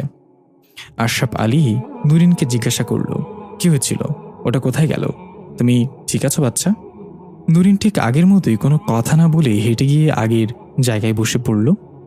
আশরাফ আলী চিন্তার ভাঁজ নিয়ে নুরিনের দিকে তাকিয়ে আছে। দৃশ্য ফিরে এলো বর্তমানে। একটা দ্রুত গতির কালো গাড়ি ছুটছে রাতের অন্ধকার ভেদ করে। হেডলাইটের আলোতে ঝিরিঝিরি বৃষ্টির ফোঁটাগুলো পতঙ্গের মতো উঠছে। দেখা গেল গাড়ি ড্রাইভ করছে আইদ, পাশে বসে আছে কথা। দুজনের চেহারায় উদ্বিগ্ন। নীরবতা ভেঙে আইদ বলল, তুমি কি নিশ্চিত নাওফি এই কাজটা করেছে? কথা বলল, হুররাম তো আমাকে মিথ্যা বলবে না। সে এতটাই রেগেছিল যে আমাকে মেরে ফেলতে চেয়েছিল। সে ভেবেছিল নাওফিকে আমি রংধনুর দুনিয়ায় পথ দেখিয়েছি। আইদ বলল, তবে যাই বলো, আমার কিছু একটা ঘাপটা লাগছে এখানে। হুররাম রংধনুর দুনিয়ার অধিপতি। তার চোখ ফাঁকি দিয়ে নাওফি সেখানে পৌঁছে একটা চাঁদের পুরীকে পৃথিবীতে নিয়ে এলো, অথচ সে টেরই পেল না। কথা একটু রেগেই বলল, তুমি কি নাওফিকে অতটুকু চেনো? এমনকি তুমি নিজেও নাওফির কাছ থেকে জ্ঞান নিয়েছ। যা কিছু জানো সবকিছু নাওফি শিখিয়েছে তোমাকে। নাওফি হুররামের চোখ ফাঁকি দিয়ে এটা করতে পেরেছে কারণ সে ইমাম নাওফি, তার পক্ষে সবকিছু করা সম্ভব। আইদ বলল, এটা ভুল কথা। আমার এই পথে আসার শিক্ষক ছিল নাওফি, তবে আমি নিজ থেকেই এই বিদ্যায় পারদর্শী হয়েছি। কিন্তু আমি বুঝতে পারছি না নাওফির হঠাৎ করে চাঁদের পরীকে পৃথিবীতে আনার কি দরকার পড়ল। সে কি করতে চাইছে? কথা বললে এটা তো শুধুমাত্র নাওফি বলতে পারবে। এই জন্যই এখন তার কাছে যাচ্ছি। গাড়ির স্পিড বাড়াও আইদ। আইদ স্পিড বাড়িয়ে দিয়ে বলল, ভেবেছিলাম সারা জীবনের জন্য এসব থেকে দূরে থাকব, তোমাকে নিয়ে একটা স্বাভাবিক জীবন মেনটেন করব, কিন্তু দেখো আবার সেই পথে চলে এসেছি। কথা বলল, জীবনে কখনো সমান তালে চলে না আইদ। সাগরের ঢেউয়ের মতো জীবন উথাল পাতাল লেগেই থাকে। তুমি জীবন থেকে ভাগতে চাইলেও জীবন তোমাকে খুঁজে নিবে। আইদ বলল, তুমি কয় ক্লাস পর্যন্ত পড়ালেখা করেছ? লেকচার তো দাও পুরো প্রফেসরদের মতো। কথা একটু হেসে বলল, লেকচার দিতে হলে পড়ালেখা করতে হয় নাকি? আমি দুনিয়া দেখেছি আইদ, আর দুনিয়ার চেয়ে বড় শিক্ষক আর কিছুই নেই। ঠিক তখনই আইদের গাড়ির সামনে বিশাল আকার এক গাছ হুড়মুড়িয়ে ভেঙে পড়ল। গাড়ির স্পিড বেশি থাকায় ঘটনার আকস্মিকতায় আইদ সময় মতো ব্রেক কষতে পারল না। রাস্তার পাড়ের সাথে বাড়ি খেয়ে কয়েকটা পাল্টি মেরে গাড়িটা উল্টো হয়ে পড়ে গেল খাদের কিনারে। এদিকে সেই দৃশ্যে দেখা যায় ফাতিহা নাওফির সামনে নুডলসের বাটি দিয়েছে। নাওফি নুডলস মুখে নিতেই যাবে, তখনই ফাতিহার ফোনে কল আসলো থানা থেকে। ফাতিহা কল রিসিভ করে কানে রাখতে ওপাশ থেকে ভেসে আসলো, ম্যাডাম 3 নম্বর কলোনির গ্রিন জোনে একটা গাড়ি অ্যাক্সিডেন্ট হয়েছে কিছুক্ষণ আগে, তদন্তের জন্য আপনি আসলে ভালো হতো। ফাতিহা ফোন রেখে নাওফিকে বলল, তুমি খাও, আমার এখন যেতে হবে, ইটস আর্জেন্ট। এই বলে ফাতিহা রিভলভারটা নিয়ে বের হয়ে গেল। পরের দৃশ্যে ফাতিহা অ্যাক্সিডেন্ট স্পটে পৌঁছে গাড়ি থেকে নেমে খোলা চুল খোপা করতে করতে গিয়ে গেল। সেখানে পুলিশের গাড়ির সাইরেন লাইট জ্বলছে। সাব ইন্সপেক্টর অলিউদ্দিন এগিয়ে এসে সালাম দিয়ে বলল, ম্যাডাম অ্যাক্সিডেন্টটা কিছুক্ষণ আগেই হয়েছে। আমরা ধারণা করছি বৃষ্টির জন্য রাস্তা পিচ্ছিল হয়েছিল এবং গাড়ির স্পিড বেশি হয় কন্ট্রোল করতে পারিনি। ফাতিহা জিজ্ঞাসা করল, গাড়িতে সাওয়ারি কয়জন ছিল? অলিউদ্দিন বলল, 2 জন, সম্ভবত তারা স্বামী স্ত্রী। দুজনের অবস্থায় খুবই ক্রিটিক্যাল, সিটি হাসপাতালে পাঠানো হয়েছে। ফাতিহা গিয়ে ব্যারিকেড খুলে গাড়ির নিকটে গেল। গাড়ি দুমড়ে মুচড়ে গিয়েছে। যখনই ফাতিহার চোখ গাড়ির নাম্বার প্লেটে পড়ল, ফাতিহার চোখ যেন ছানা বড় হয়ে গেল। এটা তো আইদের গাড়ির নাম্বার। ফাতিহা অলিউদ্দিনকে বলল, কি বলেছিলেন আপনি? তারা স্বামী স্ত্রী ছিল? অলিউদ্দিন একটু ইতস্তত বোধ করে বলল, না মানে দেখে তো এটাই মনে হয়েছে। ফাতিহা অস্থির হয়ে বিড়বিড় করে বলল, তার মানে আইদের সাথে কথাও ছিল। তারা এত রাতে এই রাস্তায় কেন এসেছিল বৃষ্টির মাঝে? নিশ্চয়ই নাওফির কাছে যাচ্ছিল। এই বলেই ফাতিহা তাড়াতাড়ি হাসপাতালের উদ্দেশ্যে রওনা হলো। গাড়িতে বসতেই চোখ পড়ল পাশের এক বিল্ডিংয়ে সিসি ক্যামেরা। ফাতিহা অলিউদ্দিনকে বলল, আমি হসপিটালে যাচ্ছি, আপনি সিসিটিভির আজকের ফুটেজটা নিয়ে সেখানে আসুন। অলিউদ্দিন ইয়েস ম্যাডাম বলে বিদায় জানালো। গাড়িতে স্টার্ট করে ফাতিহা ফুল স্পিডে টান দিল ইউটার্ন মেরে। এরপর ফোন বের করে নাওফির নাম্বার ডায়াল করে কল দিল, কিন্তু নাওফি কল রিসিভ করছে না। কয়েকবার ট্রাই করার পরও নাওফি কল রিসিভ করল না। ফাতিহা চিন্তিত চেহারায় বলল, এই নাওফির আবার কি হলো? এদিকে দেখা যায় নুডলস খেয়ে নাওফি ফ্লোরে পড়ে আছে জ্ঞান হারিয়ে। তার আশেপাশে কয়েকটা কালো ছায়া দাঁড়িয়ে আছে এবং ভিন্ন ভাষায় কিছু একটা বলছে একজন আরেকজনকে। এক পর্যায়ে তারা নাওফিকে হাওয়ায় ভাসিয়ে চোখের পলকে কোথায় যেন মিলিয়ে গেল। কিছুক্ষণ পরেই দরজায় টোকা পড়ল, ওস্তাদ ভেতরে আসতে পারি? এটা সালামের কণ্ঠ। সালাম দরজার বাইরে দাঁড়িয়ে আছে এবং নাওফির অনুমতি চাইছে ভেতরে আসার জন্য।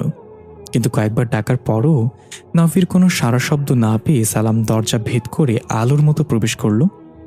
সালাম দেখল ফ্লোরে ভাঙা কাচের গ্লাস পড়ে আছে, আধা খাওয়া নুডলসের বাটি টেবিলে, কিন্তু নাওফি কোথাও নেই। সালাম এবার সতর্কতা অবলম্বন করে চোখ ঘুরিয়ে ঘুরিয়ে তাকাতে লাগলো এবং ধীর কণ্ঠে ডাকতে লাগলো, ওস্তাদ কোথায় আপনি? আমি সালাম। তখনই পেছন থেকে কয়েকটা কণ্ঠে একসাথে বলল, ওয়ালাইকুম আসসালাম। সালাম পেছনে না তাকিয়ে দাঁত কটমট করে বলল, ইসকি মা কি? এই বলে পেছনে তাকিয়ে দেখল রংধনুর মতো কালারফুল চুলের কিছু অবয়ব দাঁড়িয়ে আছে দরজার কাছে। সালাম বলল, আমি কি আপনাদের সালাম দিয়েছি নাকি? আমি আমার উস্তাদকে খুঁজছি আর আমার নাম সালাম। তার আবার একসাথে বলে উঠল, আমরাও তোমার উস্তাদকে খুঁজছি। সালাম বলল, লেকিন এক সেকেন্ড, আপনারা কারা? চুল দেখে তো মনে হচ্ছে কোনো সার্কেসের নর্তকী। তারা কর্কশ গলা জানালো, বেকুব, আমরা রংধনু দুনিয়া থেকে এসেছি হুররামের আদেশে ইমাম নাওফিকে নিয়ে যেতে। কোথায় সে? সালাম বলল, তোমরা তাকে খুঁজে বের করো, তারপর আমি দেখিয়ে দেই কোথায় সে। আরে ভাই, আমি নিজেও তাকে খুঁজছি, দেখতে পাচ্ছ না? তারা একে অপরের দিকে তাকিয়ে চোখ দিয়ে কিছু ইশারা করল সালামকে উদ্দেশ্য করে। সালাম বলল, এই তোমরা এসব কি ইশারা করছো? আমি ওরকম না, তোমাদের চুল দেখে বুঝেছি তোমরা মধ্যবর্তী লিঙ্গের। তার একটু অবাক হয়ে বলল, কি বলছো তুমি? মধ্যবর্তী লিঙ্গ মানে? সালাম বিড়বিড় করে বলল, এগুলোর এখন কিভাবে বোঝায় মধ্যবর্তী লিঙ্গ কি? আচ্ছা শোনো, মোরগ যদি মুরগির পেছনে দাঁড়ায় এটা নর্মাল, কিন্তু মোরগ যদি মোরগের পেছনে দৌড়ায় সেটা কি হবে? একজন বলল, তাহলে তো পৃথিবীর ডিম শূন্য হয়ে যাবে। সালাম কপাল চাপড়ে বলল, এ চাচা, তুই নিজের ডিম বাঁচা, আমি বলি কেউ তোরা বুঝুস কি?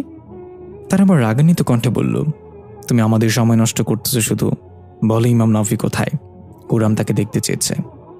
সালাম বলল, তোরা কি সামান্য বয়রা আছিস ভাই? কি বলতেছে এতক্ষণ ধরে? আমি ঘরে এসে উস্তাদকে পাইনি, শুধু ভাঙা গ্লাস আর আধা খাওয়া নুডলস পড়েছিল। তাদের মাঝে একজন এগিয়ে এসে নুডলসের বাটিটা উঠে ঘ্রাণশুকে বলল, তাকে অজ্ঞান করে কেউ নিয়ে গিয়েছে আমাদের আগেই। সালাম একটু মুচকে এসে বিড়বিড় করে বলল, উস্তাদকে তার অনুমতি ছাড়া নিয়ে যাবে এমন বাপের পোল এখনো পয়দা হয়নি। উস্তাদকে যদি কেউ নিয়ে গিয়ে থাকে, সেটা উস্তাদের ইচ্ছেতেই গেছে। দৃশ্য পরিবর্তন। অন্ধকার এক মাটির গুহা। গুহার পারে বিভিন্ন লতাপাতায় ঘেরা। নিচে উপর হয়ে পড়ে আছে ইমাম নাফি। তার সামনে একটা মাটির স্তূপের ওপর পায়ের ওপর পা তুলে বসে আছে কালো লোমশ সেই দানবটা। চোখের মণিতে দাও দাও করে আগুন জ্বলছে। গুহার পাড়ের লতাপাতা মারিয়ে একটা বিষাক্ত সাপ নিচে নেমে এলো। ফুসফুস শব্দ করে সেটা নাফির দিকে এগিয়ে আসতে লাগলো। নাফি ঠিক মাথার সামনে এসে ফনা তুলে মাথা দোলাতে লাগলো আর জিব্বা বের করতে লাগলো। হঠাৎ নাফি চোখ বন্ধ অবস্থাতেই খপ করে সাপের মাথাটা ধরে ফেলল। এরপর ধাপ করে চোখ খুলে রহস্যময় এক হাসি দিয়ে এক ঝটকায় উঠে বসে অন্য হাত দিয়ে সাপটার আরেক অংশ ধরে শরীর থেকে মাথা আলাদা করে ফেলল টান দিয়ে। এরপর দুই অংশ দুই দিকে ছুঁড়ে ফেলে দিল। ঘাড় দুই দিকে কাত করে মটমট করে ফুটিয়ে আসন করে বসে ভারী গলায় বলল, তাহলে তুমি আমার সিলেবাসের বাইরের শত্রু? কালো লোমশ দানবটা ভয়ানক কণ্ঠে বলল, আমি তোর শেষ শত্রু। মুরাদ খানের বংশ নিঃশেষ করার জন্য আমি মুক্ত হয়েছি। নাফি হাসতে হাসতে বলল, মজা ভালোই করতে পারো, কিন্তু এখন আমি মজার মুডে নাই। তুমি আমাকে এমন একটা সময় বিরক্ত করেছো যখন আমি সবাইকে আমার ম্যাজিকে আক্রান্ত করতে চাইছিলাম। দানবটা ছিটকা মেরে নাফির হাত ছড়িয়ে দিয়ে বলল, তোকে এখানে আমি নিয়ে এসেছি তোর মৃত্যুর ফরমান জারি করতে। তোর বাবা আমার সাথে যা করেছে তার মূল্য তুই দিবি এখন। নাফি বলল, আচ্ছা তাই নাকি? তুমি আমাকে এখানে নিয়ে এসেছো, গুড টাইমিং। দানবটা কর্কশ গলায় বলল, তুই কি বলছিস? নাফি বলল, দেখো, তুমি আমার ম্যাজিক্যাল লিস্টে ছিলে না। টুপ করে কোথা থেকে পড়লা আমার মাথায় ঢুকছিল না। ভাবলাম খুঁজে বের করবো তুমি কে, কিন্তু পরে আবার ভাবলাম আমি কেন খুঁজে বের করব। সে নিজেই আমাকে তার কাছে পৌঁছে দিবে। আর দেখো, আমি এখন তোমার সামনে। দানবটা ভয়ানক হুঙ্কার করে নাফিকে আঘাত করে ছুঁড়ে মারল। নাফি গুহার পাড়ের সাথে বাড়ি খেয়ে নিচে পড়ল এবং কাশতে লাগলো। দানবটা গর্জন করে রাগান্বিত কণ্ঠে বলল, তোর বাবার জন্য আমি কত বছর মাটির নিচে বোতলে বন্দি ছিলাম জানি না। ইচ্ছে ছিল তোর বাবাকে মারব মুক্ত হয়ে, কিন্তু তাকে পাইনি। তার বংশের শেষ বংশধর তুই, তোকে মেরে আমি আমার ওয়াদা পূর্ণ করব। নাফি পর অবস্থা থেকে কোকড়াতে কোকড়াতে উঠে আসন করে বসে বলল, কিন্তু আমি তো মুরাদ খানের সৎ ছেলে। তোমার কি মনে হয় না আমাকে মারা তোমার বৃথা কাজ? দানবটা বলল, মুরাদ খান তোকে নিজের ছেলে হিসেবে গ্রহণ করেছিল। তোর ভালোবাসা যাতে কমতি না হয় সেজন্য দ্বিতীয় কোনো সন্তান নেওয়ার প্রয়োজন মনে করেনি। তাহলে তোকে মারলে আমি মুরাদ খানকে সবচেয়ে বেশি কষ্ট দিতে পারবো। নাফি হঠাৎ করে মুখে আঙ্গুল দিয়ে শ করে দানবটাকে চুপ করতে বলে চোখ বন্ধ করল। খানিকক্ষণ পরেই ধাপ করে চোখ খুলে নাফি কর্কশ গলায় জিজ্ঞাসা করল, কি করেছিস তুই এটা? দানবটা তাচ্ছিল হাসিতে বলল, ওরা যদি সময় মতো পৌঁছে যেত তাহলে তোকে এখানে নিয়ে আসা সম্ভব হতো না, তাই ওদের গাড়িটা উল্টে দিয়েছি। নাফি পর প্রচণ্ড রেগে উঠে দাঁড়িয়ে অগ্নিশর্মা চোখে তাকিয়ে বলল, ভুল করেছিস তুই, অনেক বড় ভুল করেছিস। ভেবেছিলাম তোকে বুঝিয়ে ছেড়ে দেব, এখন তুই মরবি। দৃশ্য পরিবর্তন। হাকিম নুরিনের পাশে বসে আছে। নুরিন জিজ্ঞাসা করল, আচ্ছা তোমরা দুজন কবে থেকে একসাথে আছো? হাকিম বলল, সে অনেক আগের কথা এবং অনেক লম্বা কাহিনী, পরে বলবো। নুরিন বলল, তবে যাই বলো তোমাদের দুজনের জোড়াটা কিন্তু আমার খুব ভালো লাগে। হাকিম বলল, জোড়া তাই না? জোড়া তৈরি হয় আকাশে আর ধরা পড়ে পার্কের ঝোপ পারে। নুরিন বলল, কি বললা? হাকিম বলল, না না কিছু না। আচ্ছা তোমার গলার তাবিজটা কেন দিয়েছ? বিছানায় ইয়ে করো নাকি? নুরিন একটু ধমক দিয়ে বলল, না রে গাধা, এটা আমার আব্বু এনে দিয়েছে। এটা পড়লে নাকি ভূত পেতনি সামনে আসতে পারে না। হাকিম বিড়বিড় করে বলল, পাও কথা, কই আমি তো তোর কাছে বসে আছি। ঠিক তখনই নুরিনের আব্বা হন্তদন্ত হয়ে সেখানে প্রবেশ করল। তারা হাকিমকে দেখতে পেল না। নুরিনের কাছে এসে তারা বলল, তুমি ঠিক আছো আম্মু? নুরিন বলল, হ্যাঁ আমি ঠিক আছি, আমার আবার কি হবে? কিন্তু তোমরা এমন করছো কেন আম্মু, কি হয়েছে? নুরিনের আব্বু আশরাফ আলী বলল, একটা খারাপ দৃশ্য দেখে আসলাম। পাশ থেকে হাকিম কৌতূহল হয়ে তাকিয়ে আছে। নুরিনের আম্মু মাহমুদা বলল, আমাদের মেয়েকে সুস্থ করতে যে মানুষটা এতগুলো টাকা দিল, আজ সে মানুষটাই গুরুতর অ্যাক্সিডেন্ট করেছে। তাকে একটু আগে ইমার্জেন্সিতে নিয়ে আসা হয়েছে। এটা শুনে হাকিমের মাথায় যেন আকাশ ভেঙে পড়ল। হাকিমের চেহারা রং উড়ে গেল। আশরাফ আলী নুরিনের মাথায় হাত বুলিয়ে দিয়ে বলল, আম্মু, তাদের দুজনের জন্য প্রার্থনা করো, তারা যেন সুস্থ হয়ে যায়। হাকিম একাকে বলে উঠল, দুজন মানে? তাহলে কি কথা ভাবিও? দেখা গেল সালাম এবং হুররামের অনুসারীরা মিলে নাওফির খোঁজ করছে ঘরের ভেতরে। ঘরের আনাচে কানাচে সবকিছু উলটপালট করে দেখছে, যদি কোনো চিহ্ন পাওয়া যায়। তাদের মাঝে একজন বিছানায় চাদর উঠিয়ে খুঁজছে নাওফিকে। এই দৃশ্য দেখে সালাম বলল, আরে পাগলের বাহুবলীরা, সে কোনো শপিং ব্যাগ না যে বিছানা চাদরের নিচে থাকবে। বলদের মাঝেও তোদের চেয়ে ভালো বুদ্ধি থাকে। সে বলল, তাহলে তুমিই বলে দাও কোথায় কোথায় খুঁজতে হবে। সালাম বলল, তোদেরকে আর কিভাবে বুঝবি? সেই ইমাম নাওফি, দুধের মাঝে সাদা চুল খুঁজে পাওয়া সম্ভব, কিন্তু এই মুহূর্তে তাকে খুঁজে পাওয়া সম্ভব না। সে আসবে নিজের ইচ্ছেতেই, তোরা ফিরে যা। একজন একটু রেগেই বলল, একবার শুধু পেয়ে নেই, হুররামের আগে আমিই তোকে মেরে ফেলবো। কত বড় সাহস আমাদের দুনিয়া থেকে চাঁদের পরীকে নিয়ে আসে। সালাম এটা শুনে এক ঝটকে এসে তাকে কোষ এক থাপ্পড় মেরে বলল, হালা সাইড ক্যারেক্টার হয়ে হিরো ডায়লগ মারছুস? লেখক যদি জানে তাহলে তোর ওইটাই কেটে দেবে, মানে ক্যারেক্টার কেটে দেবে। একজনকে থাপ্পড় মারার ফলে তারা সবাই এক হয়ে সালামের দিকে তেড়ে আসতে লাগলো এবং বলতে লাগলো, তোর ওস্তাদের আগে তোর ক্যারেক্টারের ইতি টেনে দিয়ে এখানে দেখি তুই কি করতে পারিস। সালাম পিছিয়ে যেতে যেতে কারাটে স্টাইলে হাত উঠে বলল, খবরদার, সামনে আগাবি না তোরা। তালিফের দাদির কিরা, তোদের হাত ধরে ঘুরে ঘুরে মাপ চাই ভাই, আবেগে থাপ্পড় দিয়ে ফেলছি। তখন একজন ফ্লোরে কালো চুলের মতো কিছু একটা খুঁজে পেল এবং সেটা চোখের সামনে নিয়ে ভালো করে পর্যবেক্ষণ করে বলল, ইমাম নাওফিকে আজাজ নামক শয়তান নিয়ে গিয়েছে। সালাম বলল, তুই কিভাবে জানতে পারলি এটা? সে বলল, আজাজ এমন এক শয়তান যার পুরো শরীরে কালো লোমে ভরা। এটা তার শরীরের সেই লোম, তার মানে তোমার উস্তাদ বিপদে আছে। সালাম চিন্তিত হয়ে বলল, তোমরা কি বলতে পারবে তাকে কোথায় নিয়ে যাওয়া হয়েছে? দৃশ্য পরিবর্তন, দেখা যায় নাওফি এবং আজাজ নামক শয়তান সামনাসামনি দাঁড়িয়ে আছে।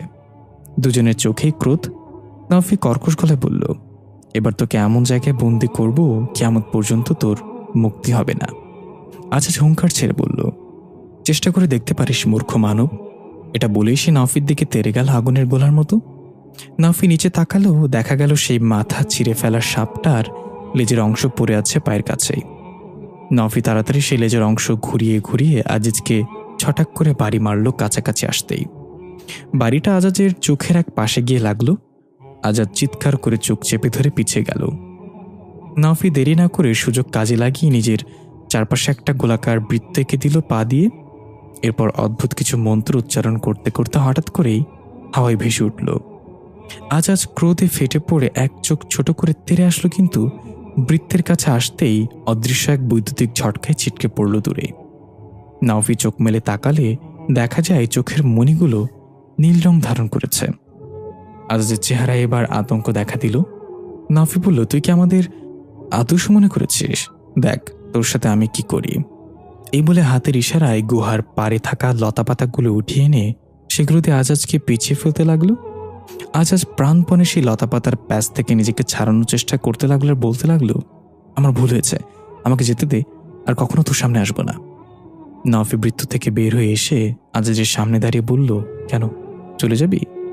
মুরাদ খানের বংশ নিঃশেষ করবি না? দেখ আমি তোর সামনে দাঁড়িয়ে আছি, শেষ কর আমাকে। আজাজ কাকুতি মিনতি করে বলল, না আমি কোনো বংশ নিঃশেষ করব না, আমাকে ছেড়ে দে, আর কখনো আমাকে দেখবি না, চলে যাবে একেবারে, দয়া করে আমাকে যেতে দে। কি ভেবেছিস এটাই বলবো তাই না? এই বলে আজাজ পৈশাচিক একটা হাসি দিল। নাওফি এক মুহূর্তের জন্য একটু ভরকে গিয়ে বলল, তুই হাসছিস কেন? আজাজ কিছু একটা ইশারা করতেই পেছন থেকে দুইটা আগুনের শিকল উড়ে এসে নাওফির হাত আটকে ফেলল। সাথে সাথে কিছু একই রকম দেখতে কালো লোমশ ছায়ামূর্তির আবির্ভাব হলো। আজাজ এক ঝটকায় নিজের শরীরে পেঁচিয়ে থাকা লতা পাতাগুলো ছিঁড়ে ফেলল এবং বলল, তুই কি ভেবেছিস আমি তোর সম্পর্কে না জেনেই তোকে এখানে নিয়ে এসেছি? তুই কি করতে পারিস সেটা জেনেই আমি সবকিছু প্রস্তুতি করেছি। নাফি একটু মুচকে এসে বলল, ভেবেছিলাম তোর চেহারাটাই খারাপ, এখন দেখছি তোর কপালটাও খারাপ। যেখানে আমি নিজের সম্পর্কে কিছুই জানি না সেখানে তুই সব জেনে গেলি। আজাজ নাফির থুতনি চেপে ধরে ঝাঁঝালো কণ্ঠে বলল, মুখ বন্ধ রাখ তোর, তোকে এখানে বাঁচাতে কেউ আসবে না। ঠিক তখনই রংধনুর মতো কয়েকটা রঙে মিশ্রিত একটা তীব্র আলোর ঝলকানিতে আজাজ সহ তার সঙ্গীরা চিৎকার করে উঠল। দেখা গেল সালাম এবং হুররামের অনুসারীরা একসাথে সেখানে দৃশ্যমান হচ্ছে। আজাজ অবাক হয়ে বলল, রংধনুর দুনিয়ায় জীব এখানে কেন? নাফি বলল, কারণ আমি তাদের পেছনে আঙ্গুল দিয়েছি। সালাম বলল, হ্যাঁ, আমার ওস্তাদ সবার পেছনে আঙ্গুল দেয়, তারপর তারা আঙ্গুলের বদলে বাঁশ দেয়, আর ওস্তাদ সেই বাঁশ খুব সহজেই নিয়ে নেয়, কারণ ওস্তাদেরটা অনেক বড়। নাফি ধমক দিয়ে বলল, সালাম। সালাম বলল, ওয়ালাইকুম আসসালাম, এবার আপনারা বলেন। আজাজ তাচ্ছিল করে নাফিকে বলল, তাহলে তোকে বাঁচাতে এরা এসেছে? নাফি একটা রহস্যময় হাসিতে বলল, না রে বলদা, এরা তোকে বাঁচাতে এসেছে আমার হাত থেকে। আজাজ এবার কটমট করে নাফির দিকে কিছুক্ষণ তাকিয়ে ক্রোধে চিৎকার করে হুররামের অনুসারীদের উদ্দেশ্য করে বলল, তোরা পৃথিবীতে কি করছিস রংধনু দুনিয়া ছেড়ে? তারা বলল, আমরা হুররামের আদেশে এখানে এসেছি ইমাম নাফিকে নিয়ে যেতে, তুমি তাদের আমাদের কাছে নিয়ে দিয়ে দাও। আজাজ বলল, সে আমার শিকার, আমি তাকে মারার জন্য বছরের পর বছর ধরে বোতলবন্দি থাকার পর মুক্ত হয়ে আজ পেয়েছি তাকে। তোরা ফিরে যা, আমার ক্রোধের মুখোমুখি হতে না চাস যদি। নাফি হাই তুলে বলল, সালাম এদিকে আয় তো। সালাম এগিয়ে গিয়ে বলল, জি ওস্তাদ, হুকুম করুন। নাফি বলল, তারা আমাকে নিয়ে ডিল করুক, এর মাঝে তুই গিয়ে 2 কাপ চা নিয়ে আয়, সাথে কুরকুরে বিস্কুট আনবি, পালি চা ভালো লাগে না। সালাম বলে, এখনই নিয়ে আসছে ওস্তাদ, কিন্তু 2 কাপ চা কার জন্য? এখানে পাবলিক তো মেলা। নাফি বলল, 2 কাপ চা আনতে বলেছি কারণ 1 কাপ আমি খাবো, আর 1 কাপ একটু পর আমি খাবো। এদের তর্ক এত তাড়াতাড়ি শেষ হবে না বলে মনে হচ্ছে। আজাজ একটু রেগে গিয়ে আবার নাফির থুতনি চেপে ধরতে গেলে নাফি আজাজের মুখে কিছু একটা পড়ে ফু দিতেই আজাজ উল্টে গিয়ে গুহার পাড়ের সাথে বাড়ি খেয়ে মুখ থুবড়ে পড়ল। আগুনের শিকলের বাঁধন ঠাস করে ছুটে হাওয়ায় মিলে গেল। নাফি এক ঝটকায় গিয়ে পকেট থেকে কালো তাজবি কাঁটাটা বের করে আজাজের গলায় পুড়ে দিতেই আজাজ গগনবিদারী চিৎকার করে ছটফট করতে লাগলো। নাফি বলল, যথেষ্ট হয়েছে, তুই আমার অনেক মূল্যবান সময় নষ্ট করে ফেলেছিস, এখন আমার যেতে হবে। এই দৃশ্য দেখে আজাজের সঙ্গীরা তীরে আসতে নিলে সালাম একাই তাদের পথ আটকে দাঁড়িয়ে বলল, থাম থাম, হিরো আর ভিলেনের লড়াই হচ্ছে, তোরা মাঝখান থেকে কেন মারবি? এই যে কালারফুল চুলের মালগুলো দেখছস, ওরা আমার শিষ্য, আমি যদি তোদের হুকুম দিই তাহলে তোদেরকে আগুনে ঝলসে দিবে তারা। হুররামের অনুসারীরা বলল, আমরা তোর কিসের শিষ্য? আমরা তো হুররামের অনুসারী, ঢপ মারার জায়গা পাস না। সালাম আর চোখে তাকিয়ে বলল, সিনিয়র আর্টিস্টকে একটু সম্মান দে ভাই, আমি এর আগের সব গল্পে ছিলাম, আর তোর আজকে এসেই আমার সাথে ইজ্জতের ব্যান্ড বাজিয়ে দিচ্ছিস। নাফি ডাক দিয়ে বলল, সালাম ফালতু কথা ছাড়, ওদের মনিব মারা গেলে ওরা এমনিতেই পালিয়ে যাবে। আজাজ তখনও নিচে পড়ে আছে এবং ছটফট করছে। আজাজের সঙ্গীরা এগিয়ে আসতে নিলে নাফি বলল, তোমাদের মনিবের সাথে কি দেখা হচ্ছে? যদি চাও তোমাদের এই অবস্থা এরকম হোক তাহলে আসো। আজাজের সঙ্গীরা থেমে গেল এবং আজাজকে এভাবে কাতরাতে দেখে ভয় পেয়ে গেল। আজাজ রক্ত চোখে তাদের দিকে তাকিয়ে সাহায্য চাইছে বাঁচার জন্য।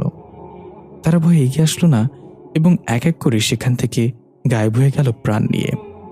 আজাজ ক্রোধ আর যন্ত্রণায় গর্গর শব্দ করতে করতে বলল, তারা আমাকে বিপদে ছেড়ে চলে গেল। নাফি আজাজের চুলের মুঠি ধরে টানতে টানতে বলল, এতে অবাক হওয়ার কি আছে?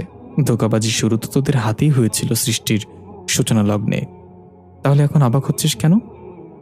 হুররামের অনুসারীরা বলল, ইমাম নাফি, আজকে আজাজকে ছেড়ে দিন, ওদের শাস্তি ঈশ্বর নিজে দেবে, আপনি কেন নিজের হাত ময়লা করছেন? নাফি একটু ভেবে আজাজের গলা থেকে তুসবিটা সরিয়ে নিয়ে বলল, বলেছিলাম না তারা তোকে বাঁচাতে এসেছে আমার হাত থেকে, চলো এখান থেকে, আর কখন আমার সামনে আসবি না।